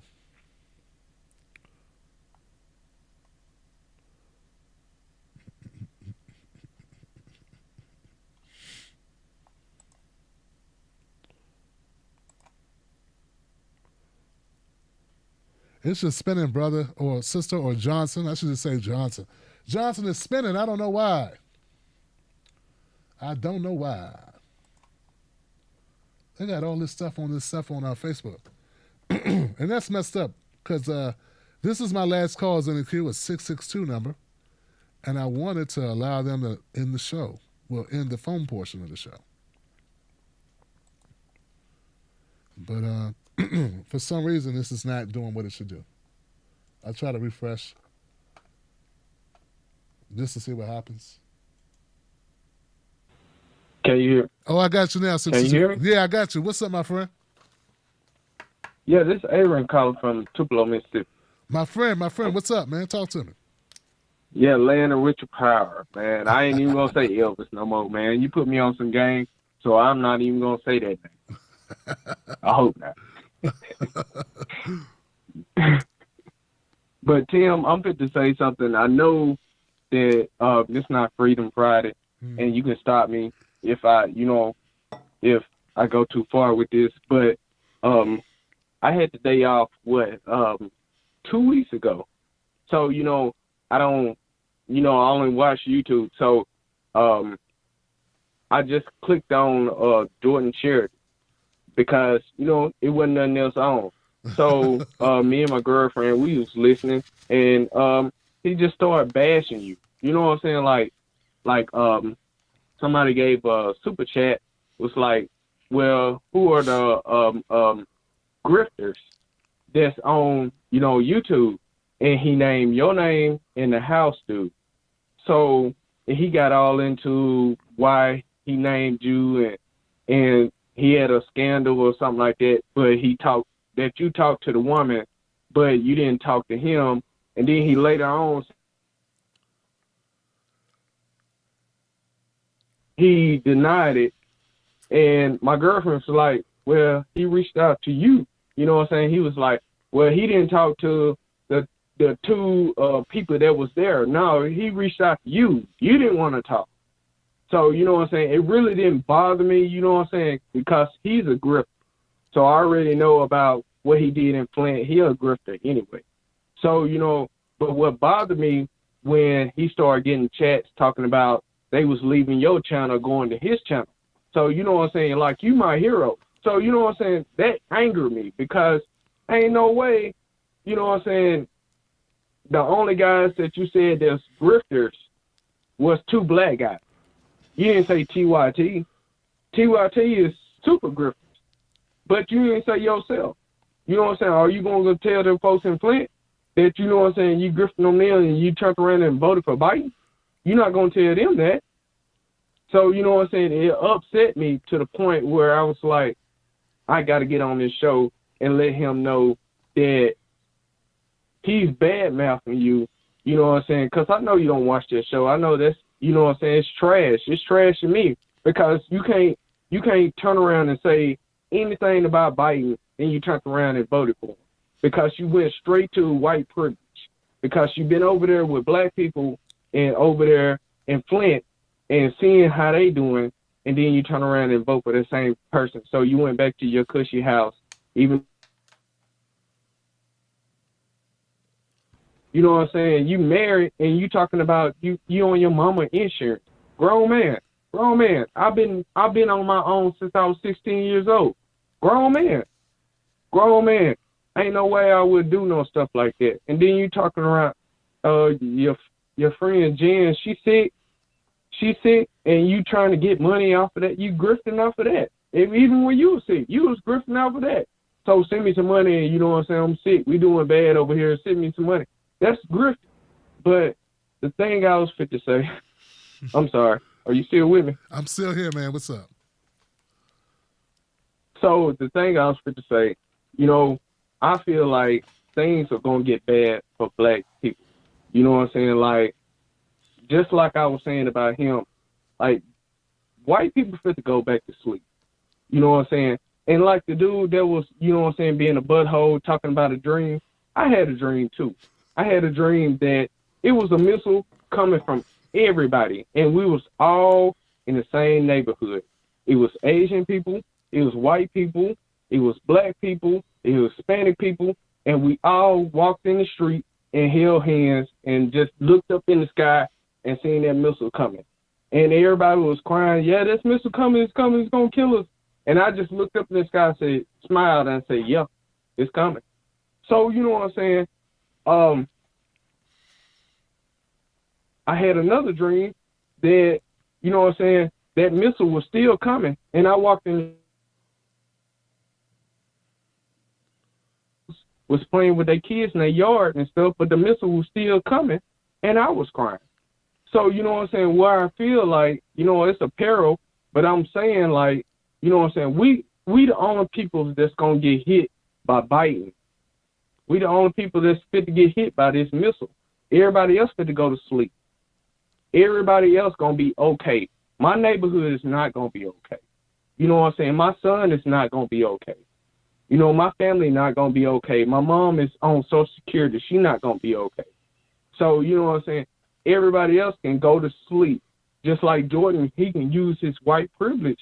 He can go to sleep. He can go to sleep now. But I still got to be woke. But it's only a certain amount of people that I can watch now that's going to tell me that something wrong, unless I just see it when I walk out my door. Wow. Yeah. So that's what I'm saying. I'm just saying, like, everybody just feel like it's okay. Kamala Harris, she's not black no more. She a person of color now. She don't flip flop from that. She in the house now. Now she a person of color. So, you know what I'm saying? I know that she gonna pass some laws that will help black women, but she gonna pass laws that's gonna divide us. You know what I'm saying? She'll do something for black women and not do nothing for black men. They study trying to push us apart, saying that black women brought her in to the White House when it was black people. Everybody know that black people brought you in, because my mom, even though I speak of facts on her so hard, if she was a piece of meat, she'd be the saltiest piece of meat. Like, I don't want it's too much salt on it. But I still put it on, and she still voted for it. So, you know, we all vote Democratic, except for me. I voted Green Party, and I respect you. I respect you that you know, didn't go that route. But that's how it is. Democratic, because we're in a cult, and we can't get out that cult right now. Not the generation before us, and we working on it with the generation behind those people. And I'm sorry, I might didn't bring it out, but you know. Yeah, Thank bro. you. No problem, man. Hey, thank you for calling up, man, and thank you for speaking truth to power, man. And I wouldn't normally respond to this at all, but the Jordan thing, because I'm just gonna say this, brother.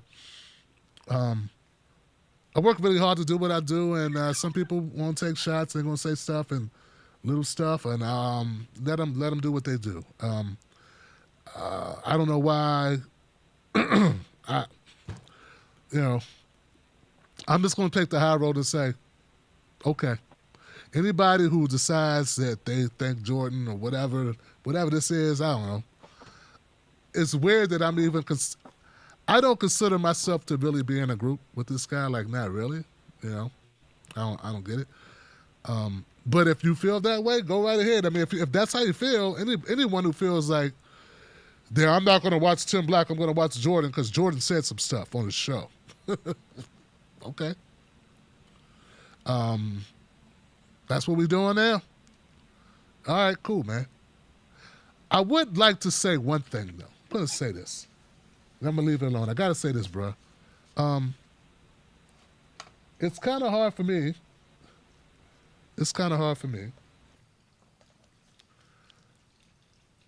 If I was accused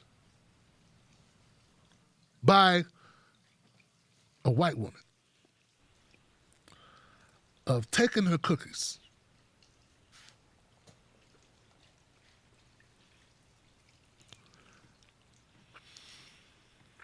all right, Tim Black, I wonder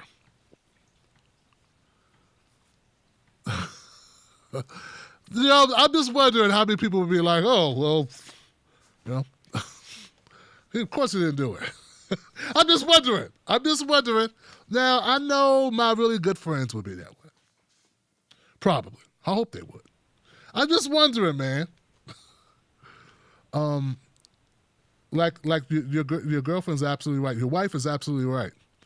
I did ask Jordan. We're not friends. We weren't friends. He had been on that Tim's a Grifter shit for years before that happened. So years before that happened, he was on that grifter shit. There's videos of him apologizing for saying that to me publicly. And I saw him in Chicago. He's just a dishonest human being, in my opinion. But my thing is, I don't care, man. I really don't. I wish him well. I hope he goes on to build the biggest thing next to TYT. It just makes me wonder why he's even talking about this. I know if someone accused me of something like that, man, and I was able to survive it, I wouldn't be bringing that shit up. But that's the unmitigated goal. The unmitigated goal that you could be, that's how good it is to be a white guy, man. You could be accused of having 10 years on this girl that worked for you and then taking advantage of her, according to her, and somehow still you're the victim and now you're blaming some black guy who wasn't there and didn't let the woman come on my show till after you were already fired. I don't even understand how this has anything to do with me. I'm not in the hotel. I don't know this person. A bunch of women activists said, Tim, please let her come on your show and speak her truth. And I said, okay. I contact you. I say, hey, she wants to come on the show and tell her side of the story. No one else has let her come on. You've been on, you've talked about it. You wrote an article. This person that was a friend of yours went on this show. This person, all these people have been able to talk, and there's all this stuff out there. She's asking to come on. What's up, man? Well, are you going to come on the show as well to express yourself? And instead of you being cool and being like, yeah, man, even calling me up like, yo, Tim, man, please don't do that, man, and let this play out, and or this is what's going on, or whatever. You instead sick some PR person on me to tell me I might get sued if I bring her on my show. That's what happened, and I took offense to that. I let the woman come on my show. She told her story. If you listen to the video, I told her in the video, hey, this don't sound like that. This doesn't sound like This sounds like a bad relationship. It's in the video. So I think he's just trying to climb, or I don't know, man. I wish him well, man. Life is really way too short. He's boasting about how many supporters he has and how much, how many people donate to his show, and I don't know, man. God, man, I honestly have way too much shit going on in my real life for me to worry about this. Anyone who thinks that, but I have to say, man, it's amazing what it is to be a white dude in media, man. Gosh, man, goodness gracious, man. Did you take any any responsibility at all for this situation at all? How is it my responsibility? Are you responsible at all for that at all? For the hot tubs, the girl that worked for you, like sleeping with somebody, married woman that's younger than you, that's working for you? Are you responsible for any of that? How am I responsible for any of that shit? I didn't do anything. I wasn't there. So these people are crazy. And then they believe him. Yeah, I hate Tim too. Hey. That's how people look at it. It's fine. I'm cool. I wish him the best. I've never addressed it publicly. I did it this time because I'm tired of hearing about it. And maybe now people heard my side publicly and they'll be like, okay, Unfortunately, I know that's not how it's going to work. It's going to continue now that I addressed it. But it's been, many people have contacted me and they wanted to hear what I had to say. And I just feel like the talking about it only feeds it. But it's not stopping. He won't stop. So maybe we need to look at what we can do to make him stop. Is there anything we can do to make him stop? That and, wow, must be good to be a white guy. I wonder if I get that same consideration. Maybe I would. Like, oh, Tim's just sleeping with his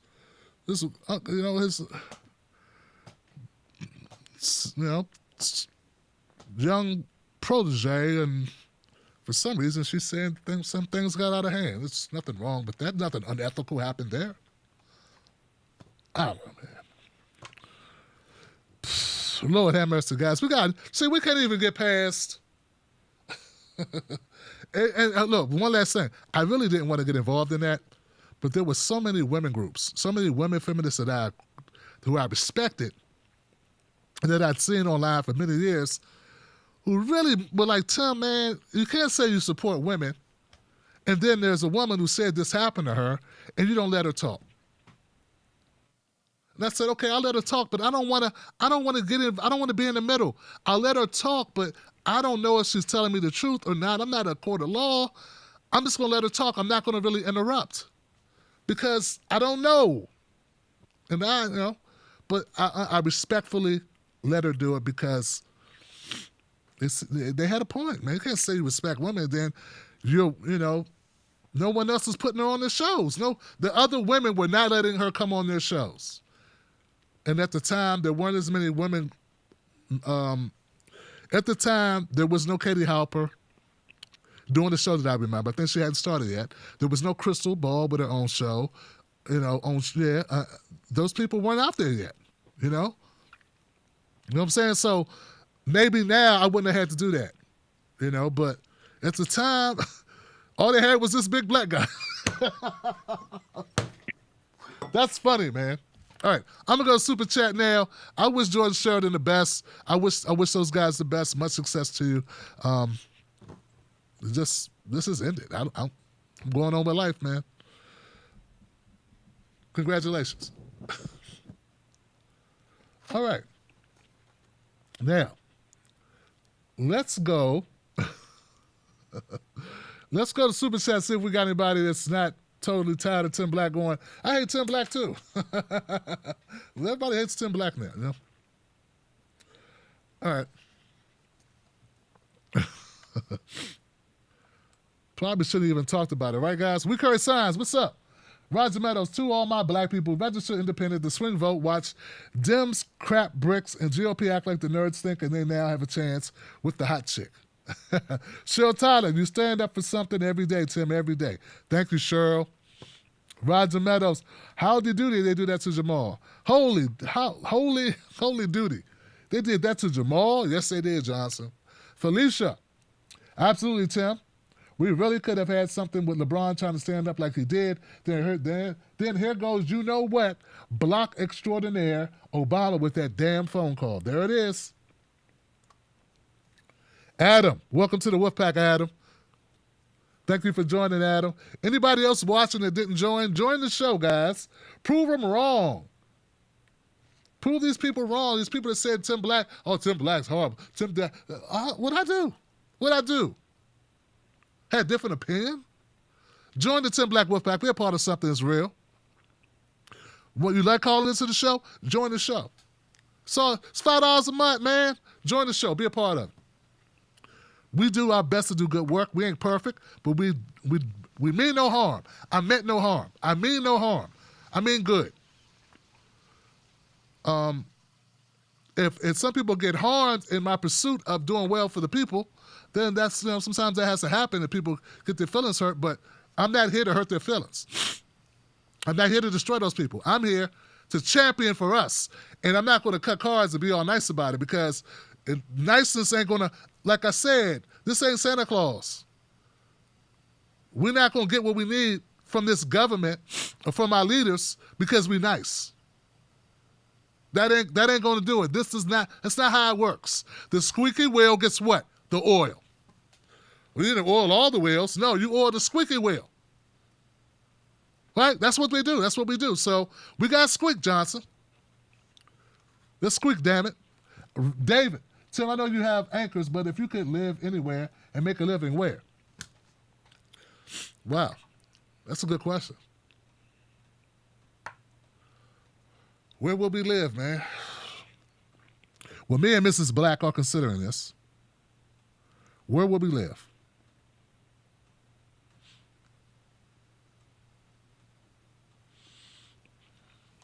Where will we live? I don't know, man.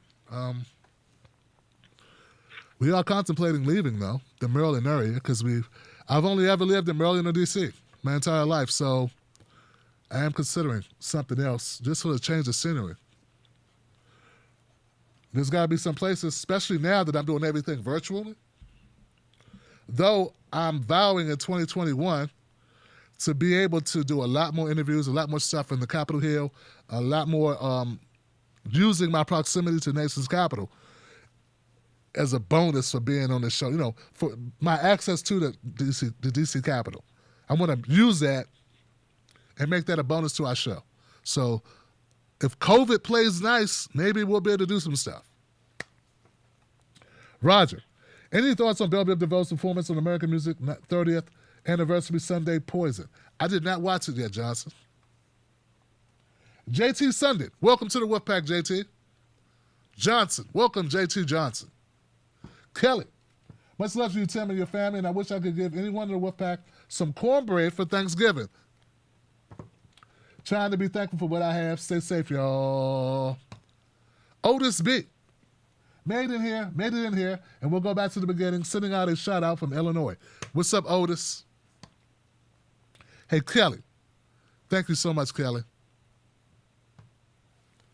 Owen Johnson. What's up, Owen? Cinnamon Complex in the house. My sister, Gabrielle L. Tim, thank you for your latest call at Forum to Speak, and thank you for addressing the GC issue publicly. Gabrielle, well, you're welcome. Yeah, man. I don't try to destroy anybody, man. I'm trying to destroy that guy's reputation. Sounds like he's trying to destroy mine, though, doesn't it? Jesus. But I wish him the best, man, because why not? Why not wish people the best? Why want to tear down someone? Like, you know, I got beef with Biden. You know? I got beef with Biden and Hillary and the Democratic establishment who are not trying to pass policies that's going to impact the people I care about. Like, that's my beef, man. It's not with commentators, man. I may say little things, but that's my real beef. My real beef is with these power structures. And no matter if some personalities don't mix and some things happened in the past, I'm not even bringing up all the stuff that's happened that I did not like, that I could bring up about other people. I'm not going to do it. Who gives a damn? It's not good. It's not good to do that. So I'm just going to leave all the rest alone, you know? It don't make me feel good for me to run down people, do it? I mean, go after the powerful people, right? But if you're going to keep saying, I got to say something, I got to tell people, you know, I felt obligated to kind of clear the air a little bit. But I want to leave it on a positive note saying, I hope he lives well, hope he does well, and wish him all the best. Obviously, hopefully he wishes me the same and wishes good things for me and my family. So I'm sure he's of also good character who can do that. So there it is. But thank you guys for tuning into the show. And we got a lot going on, and we got a lot of news to cover, and I got the best people. And I don't apologize for having a great squad, a great community that we built, and we're all across all these social media platforms. We're doing the damn thing. So thank you so much for being a part of the Tim Black Show. Thanks for holding me down. As I always say, don't let nobody take your cornbread. Sprinkle some facts on them. None but love. Peace.